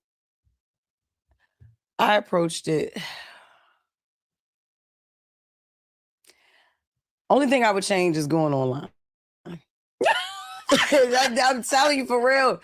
The only thing I would change is going online because I didn't know enough about Lauren LaRosa at the time. You know what I mean? I thought that she knew. I will definitely say my anger was misplaced. I was mad at her. I couldn't stand her for a while. And I was like, damn. And I felt betrayed. And it ain't like she was my friend or anything. But like, I loved what she does. I love what she do. You know, she's a journalist. I'm not. I'm a comedian. I do commentary on headlines and things like that. I'm there for the comic relief. And so like she is serious about her job. She comes from TMZ and all that. So I was like, I want her to sit in my spot for maternity leave. But when I came back, I promise, like nobody had said anything, like, and she was still there. Yeah, you was like, why you know what I'm saying? Right. So I'm like, damn, what's going on, you know? And so I was asking them like, yo, it just seems like, I felt like they were trying to push me out. I felt like I was trying to be replaced. And then after a while, that feeling eventually went away of me being replaced. Because I was like, no, I can see two women on the show for sure. But it was the way they did it. And not that they owe me anything, because what I realized in like corporate and just any job period, they don't got to tell you anything. Absolutely they do not have to tell you anything. And technically you were new to the situation. And I, very new, and I was in my feelings and I was upset. And me and Charlamagne are close, and me and Envy had gotten close. When I started, when I got the job, we had gotten close, and I'm like, damn, y'all ain't what's going on. They didn't really know what was going on either, but I just felt like they were keeping things from me. And so I went online and I did the thing. I did the Jess Hilarious thing, right? And then I go to work, like my badge gonna work the next day. And I didn't even get to try the badge because Charlamagne was right there at the elevator, like, nah, come on, bring your goofy ass in here. He gave me a hug. And then he was like, we're gonna have this conversation, and then we did it on air. Yeah. So how I would so you almost got fired for your going online and saying stuff? No, to be honest, no, I didn't. Well, you said your badge wasn't working. No. I went in. I had the audacity to still go into work like my badge was supposed to work. Because that was because when you look back at the live, it's like, ain't no way she still got that job. Right. And that's what I was thinking too. As soon as I ended the live, I was thinking that. I was like, you know what? I'm probably not going to be on the radio no more. Shouldn't have did that. Yeah. But so I went and I was going to try my badge, but Charlamagne happened to be walking in with me at the same time. So I didn't even have to try my badge because he got us through. But yeah, but how I would approach it now, I ain't gonna lie, it would be the same way. It just wouldn't be online. It would be with them, all of them in the room. Yeah. Like we would just do it offline, off air. Because it was nobody's business, to be honest. But I'm like, damn, it looks crazy to me. Not only me, the world was validating me a little bit. Like, hold up, I know I ain't crazy. And I know they say stay out the comments, but like, I was already feeling that way. And then to be validated by the fans and followers, not only mine, but others. I was like, all right, yeah. They was like, we ride at dawn. But then I was like, damn, y'all don't work with me. So I gotta go in, and there's 3 of them, and there's one of me. So, well, what I will say is that I loved how you all handled it or whatever. It's like, because typically you're right. Like if you go on and you say some crazy stuff about the company you work with, then it's you're over. done. But I love the fact that they wanted to have the conversation on air for everybody to hear. Especially Envy. Yeah, but Envy was hurt. It made it to where people even more were invested. Yes. You know what I mean? Yeah. So, I mean, I feel like it worked out for the best, and it also show how transparent y'all are. Yes. And you see the chemistry now, and I love it. I love all of them. 2 brothers and now a new sister. I love Lauren. I love what she do, and it's amazing. It's cool. And it was a real situation. A lot of people have to deal with stuff really, like that. So I'm sure a lot of people could relate to like the whole thing. Girl. So I felt like it was really a good thing for everybody. Yeah. You know what I mean? I appreciate that. But shout out to Angie Martinez. She set me and Lauren down and she talked to us. Like she was like, yes, love her. And also Angela Yee, man. Angela Yee and Angie Martinez, man. They had our backs, both of us, you know, and they Angie Martinez actually gave us the idea to do The Job Is Mine, the parody that we did, the Brandy and Monica thing. And we've been great and cool ever since. I love that about them. They are 2 queens in the industry. Yes. Shout out to them. Love them both. They've been doing this forever. And the fact that they basically took y'all under their wings. That was dope. Yeah. Okay, girl, how did you feel about announcing the job before it was officially finalized? I was drunk, Hanny. This is the crazy thing. I was at a Christmas party, and I'm gonna get my brother DJ Quicksilver. He's a DJ, well-known DJ. He's from Baltimore, but he DJ all over the damn world. And this man, and they have and my one of my other homeboys from Baltimore, Dave Cowser. He has this big Christmas party every year, and I went. And I was so drunk, they brought me up on stage like just because they everybody in Baltimore had already saw me guest co-hosting for that year. And I was drunk. I got up on stage and they was like, DJ Quicksilver was like, yeah, Jess, you up for the Breakfast Club shit? You up for I was like, yeah, I got the job too. I was, drunk, man. I ain't drinking Hennessy ever since, girl. I'm like, no, I'm good. I woke up. All right, y'all. So we're just gonna stop it there. And we're gonna wrap up after this, y'all. But I just love listening to this conversation with Jess Hilarious. I love me some Jess Hilarious. I ain't even gonna lie, for real. It's like she really remind me of my homegirl from Baltimore. Like the Baltimore, being from up north, like Baltimore, New York, New Jersey, all of the places and stuff. Like that's my home. That's where I'm from. You know what I'm saying? I've been all of the places. I got friends from all of the places. And I just love like that energy. I don't know. It's just something about it. So I could just literally like sit there and just listen to it, like, and listen to her talk for like hours. But you know, I gotta stop it, y'all. I gotta end it at some point. But I think that the conversation she having, you know, and the things that they talking about within this segment, what I love about Jess is that she's just unapologetically Jess. She's just real. Like it is what it is. You know what I mean? And so she's been through some ups and downs as well in her life. She's been through some ups and downs when it comes to her career, all of the things. But, you know, she keeps it real and she's still there. She's still winning. Hey, Imani, you back, girl. She's still winning. You know what I mean? Despite the fact, you know, that it's like you may think, nah, this girl from the hood of Baltimore, she's not going to make it. She's not going to get this position. She's not going to achieve nothing. And a lot of people be having those type of things in their mindset when they look at certain people, right? And they think like, how could you possibly make it? How could you possibly get this opportunity? How could you possibly be in this space? But a lot of times it's because of who you are. And that's why I just say for people, you really have to just be unapologetically you. And you have to bet on yourself. And whatever your personality is, you know, wherever you're from, the things that you've been through, your accent, how you talk, how you speak, the swag that you bring to the table, you just got to bet on you. And you just never know, like, where that may lead you to go. And a lot of people can say, and they can have their opinion, that they don't think you deserve it, or they don't think that you're professional enough, or they think you're too ghetto. But that's something that I've learned in my life. People will say those type of things about you. They will. And that'll literally be how they feel at their core. but you have to bet on yourself. And it's not just to say because you got an accent or you got a little swag and you from the hood or the projects that you cannot be somebody who's professional and can be somebody people love and want to come to listen to and hear. And y'all know I'm a little bit ghetto, right? And so, I don't always have it all polished up or put together all the time. And I crash out and I have my moments, of weakness. But at the core, I feel like people can see my heart. I feel like they understand me a little bit more because I desire to share like who I am and how I am. And we ghetto fabulous, she said. Yeah, we ghetto fabulous. You know what I mean? It's very fabulous.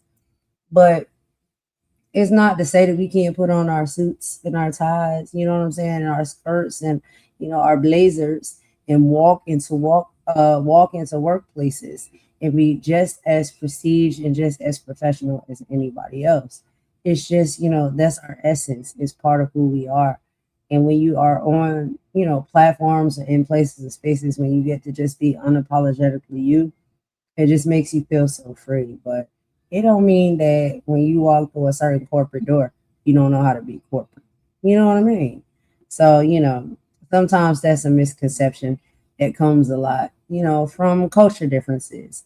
And so, I do like to show those type of videos and content and conversations so we can all understand like it ain't just us to say this. Like this really is the thing. It's a cultural thing, it's a thing that is happening, and we can navigate through it. And it's not just a black thing either. But y'all, I have a few final thoughts that I'm gonna leave. I know, Imani, are you just in the chat, girl? Did you have anything you wanted to pop up and say, or are you just doing the moderation stuff or whatnot? Because I know you on vacation, so you gave us some of your time earlier. I didn't know if you wanted to do anything before we wrap it up. But I'm about to give my final thoughts and wrap this up, end it with a bop per usual or a few bops per usual, and let the people get up out of here, y'all. And then, I'll be back tomorrow. We'll have another live to do. I believe we're doing politics tomorrow. But let me go ahead and just read through a few things for you guys. Okay, so like I said, before I get off here today, I want to take a real quiet moment to just pour into all of you. We listened to a lot of gems today, but if you look past the millions, past the comedy, and past the pain, both the Brat and Jess Hilarious gave us a masterclass in the human spirit. They reminded us that we all live entirely different lives, and so many of us had to grow up in environments where survival wasn't a guarantee. When you grow up in the inner city, or when you grow up in a house where you don't feel protected, it's hard. It forces you to move, think, and react in certain ways just to make it through the day. That environment is exactly why so many of us carry ourselves with that heavy aggression. It is why we stay so defensive, so guarded, and so hard up. But today taught us that that armor we built to survive the past is the exact same thing that can actually lock us out of our future if we don't learn when to take it off. The brat had to learn to receive true life altering love with Judy. She had to let down the hardship of hip hop persona she wore for decades. And Jess Hilarious had to, realize that to break generational curses to protect, well, y'all, we ain't even get to that point. But there is a portion in the conversation, and like I said, if we can just get there, where she talks a lot about her co-parenting and her son's piece. But she did have to drop anger and let go of her past mistakes and lead with accountability. And this isn't just about celebrities on a screen. This is about all of us. Look at the people in your life. Look at the people on these YouTube streets. At the core, we all are really loving people who have hearts. We all have a story, a struggle, and a reason why we built our walls so high. And that is exactly why we have to stop passing so much judgment from a distance. That is why we have to choose not to be divided. We need to take the time to actually get to know one another to listen to the heart behind the words, and to understand the survival behind the defense mechanisms. What the streets need to realize is that maturity isn't a switch you just flip. It's a daily intentional choice. It's choosing not to play the messy games, choosing not to react when people lash out because they didn't get their way, and choosing to value long-term actions over short-term. If we want to be better, we have to stop letting our history dictate our destiny. Whether you are building an empire with your partner, co-parenting for a lifetime, or just trying to find your own peace of mind, we have to set clean boundaries, see the heart in people, and choose elevation over division every single time. Like I told y'all before, and I will continue to tell y'all, golden is always going to be golden. And I'm right here in the trenches, striving for that maturity and growth right along with the rest of you. And I do love you guys so deeply, and I appreciate each and every one of you, whether you come to kick it with me in the chat or you just want to sit back in the cut and listen as well. I thank you for locking in with me. And y'all know Imani is taking her vacation and her rest, so shout out to her. She will be back soon after her vacation is over. But we have generated a special, heartfelt, platform here, a space here where we can come and we can talk about all of the things. So y'all, that is literally all I have to say for this live. I hope you guys will hit that like button, subscribe to the channel if you haven't already. And y'all know that we will catch y'all in the very next live stream. So I hope everybody takes care of yourselves and take care of each other. And yeah, peace and love. But y'all, I'm going to go ahead and end this out with a bop per usual. And I will talk to y'all on the next live. I hope y'all like the content. I hope y'all like the music. I hope y'all like the message. And hopefully it's helping us all to be better and get to a better place. But yeah, thank y'all for joining me. I really appreciate all the love and support. And I'll talk to y'all in the next one. Golden out. Bye.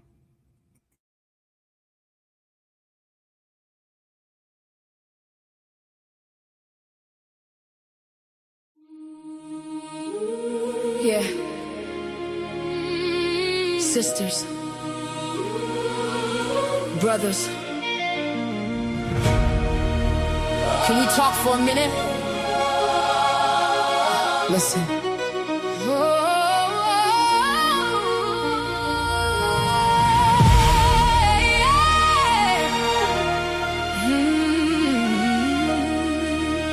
Yeah. The air is thick with whispers, digital ghosts in the machine. They feed us fiction till our visions blur. You know the scene, you know it. Static on the screen, a 24-hour screen. All day, selling us a fractured dream, tearing at the seams. Facts, they got us locked in little boxes, picking sides. Pick a side, while the real tide rises. And nobody hides, nobody. Podiums are burning, bridges turn to ash and dust. That trading rhetoric like bullets, banking on our lack of trust. That's right. Got us debating headlines while the rent keeps going high. Got us fighting over labels while the future passes by. Like politicians playing chess with pawns that look like you and me. Selling off tomorrow for another jump in GDP. And what we talking about, the foolishness, the vanity. Arguing online while communities lose humanity. A fake voice on a fake beat gets more rage and more ink than a real mother working 3 jobs standing on the brink. They engineered the outrage, designed it to divide. So we never look up from our phones to see the coming tide. Can you hear the war drums pounding out a rhythm low? They're marching us to battle for a God we do not know. They want us choosing colors, but our blood all runs the same. Just strangers in a mirror, whispering a different name. And I'm praying for the day the sun won't care what shade we are. That we can see the human heart behind the battle scar. Tear down the flags and see the faces before we run out of safe places. I see the babies born into this atmosphere of hate. Taught to fear their neighbor before they learn to communicate. Lines drawn in the sand by hands that never touch the soil, while the working class backbone is bent in endless toil. From city blocks to country roads, from oceans to the plains. Different stories, different struggles, but we're carrying the same pain. Keep the people fighting over scraps upon the floor, so they never band together and demand a little more. Tell them they call it patriotism, tradition, call it pride. I call it ancient venom with a modern place to hide. Skin tone is the uniform they gave us for their war. The soul inside the flesh is what we should be fighting for. And I'm tired, so tired of singing this eulogy. Suction violent people drown beneath manufactured hostility. The people got the power if they ever truly see. The chains are built from fear, not inevitability. Break free. No politician can heal a divided heart. No billionaire can tell us who we are. Who we are. The answer lives inside the people. Inside the people. Inside the people. Can you hear the war drum pounding out a rhythm low? They're marching us to battle for a God we do not know. They want us choosing colors, but our blood all runs the same. Just strangers in a mirror, whispering a different name. And I'm praying for the day the sun won't care what shade we are, that we can't see the human heart behind the battle scars. Tear down the flags and see the faces before we run out of safe places. What if we looked each other in the eye, past the melanin, past the zip codes, and the bank accounts they fence us in? What if our only currency was empathy and grace? What if we found our real reflection in a stranger's face? This ain't a lyric, it's a lifeline. This ain't a song, it's a reminder. The real war was never race against race or neighbor against neighbor. It's truth against deception, wisdom against ignorance, love against fear. And every single day we choose which side wins.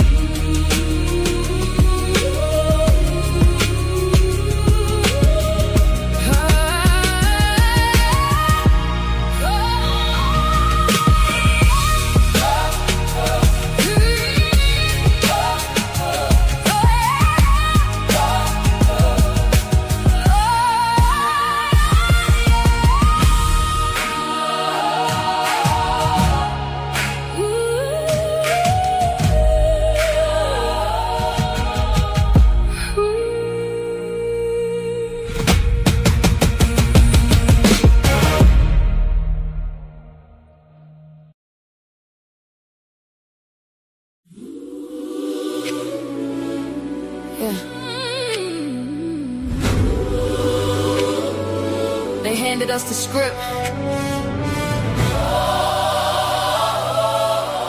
but we don't gotta read it no more. Yeah. Same old story, different page. Same old ink on a different stage. Got my own people on the corner, pushing me closer to the edge with rage. Willie Lynch probably laughing in his grave, seeing centuries later we still enslaved.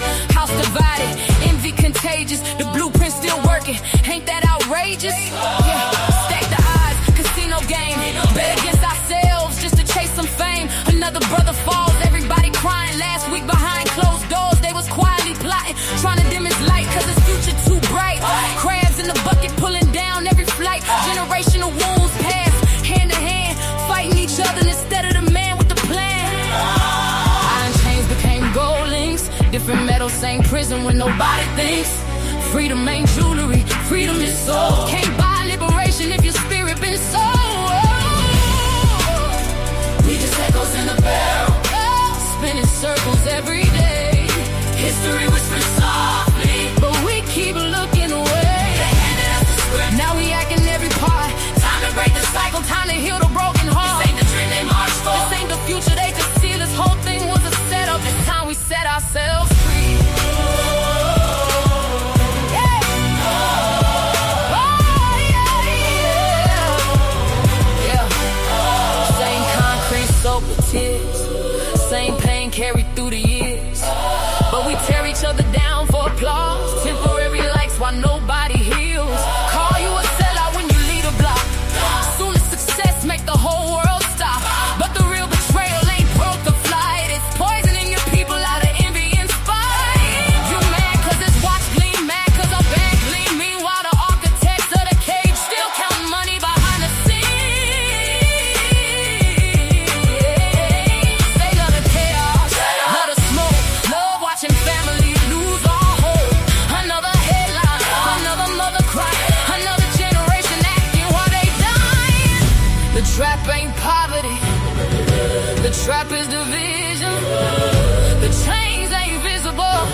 where we'll finally break. Leave the hate where it belongs. For our children's sake. No more jealousy. No more self-destruction. No more borrowed hatred. It's unity or it's nothing.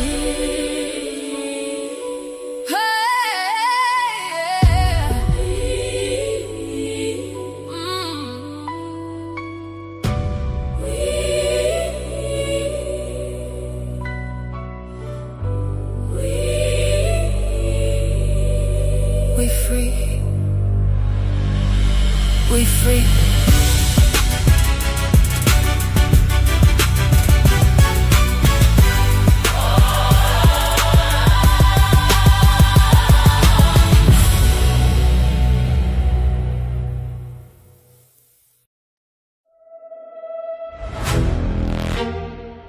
Yeah. Every time I think we finally figured it out. Somebody let pride walk in. Somebody let ego take the wheel. Damn. We're stronger together.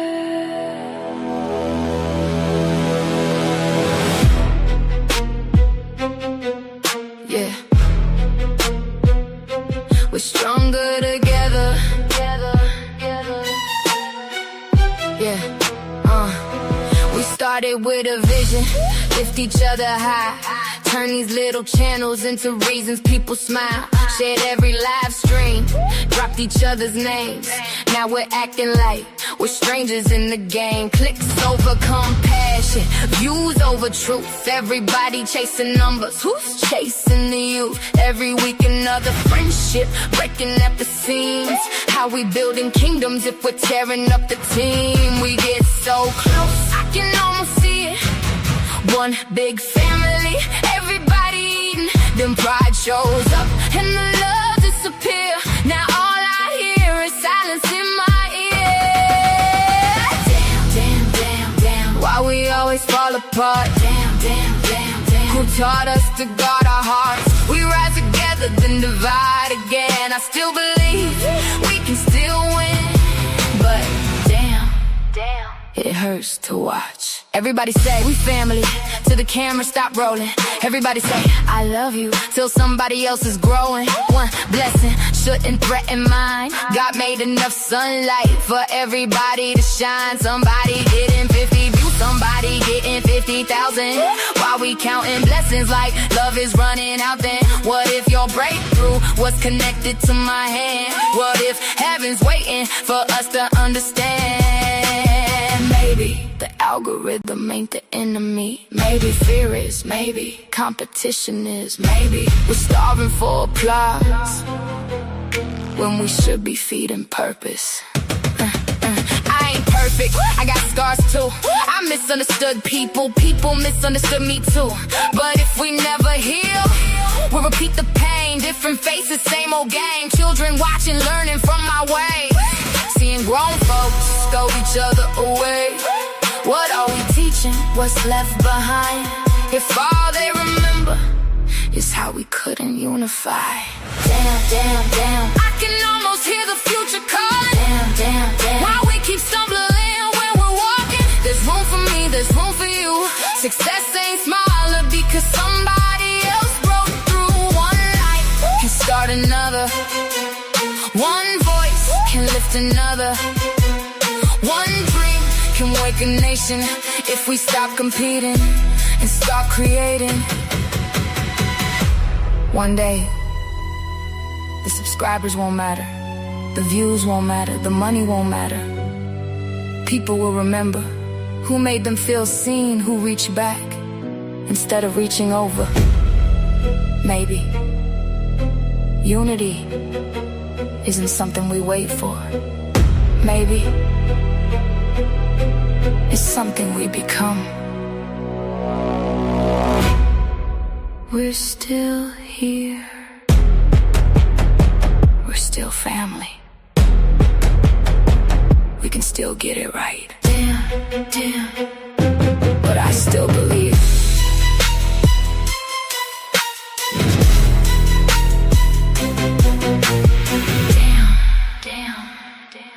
still believe.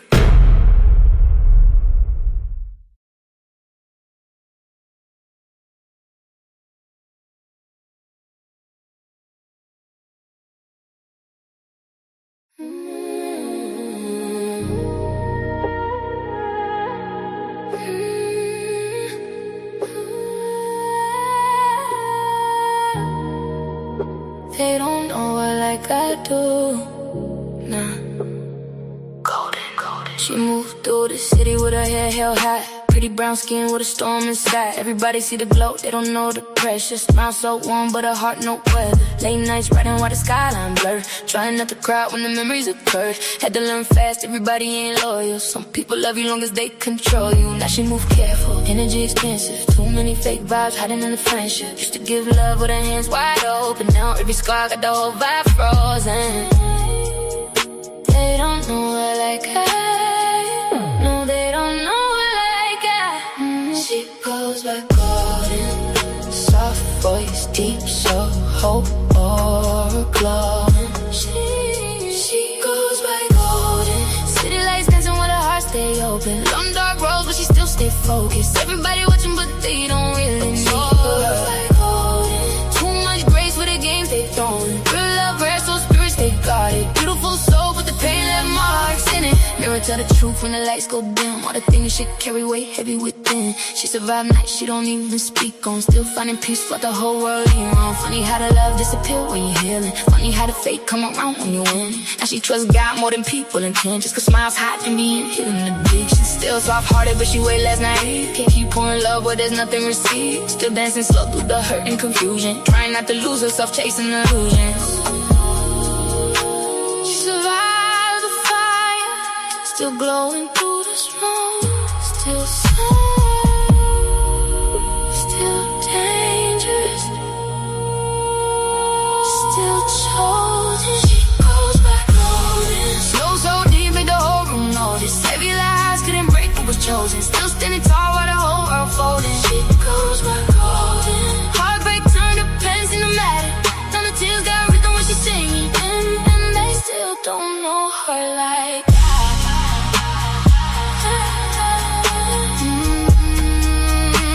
They still don't know her like that.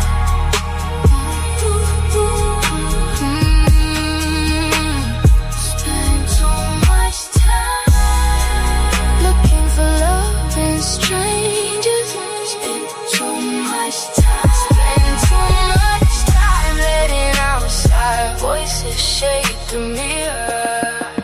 But at the end of the night, when the lights fade, when the city quiet, when the tears dry, we still go.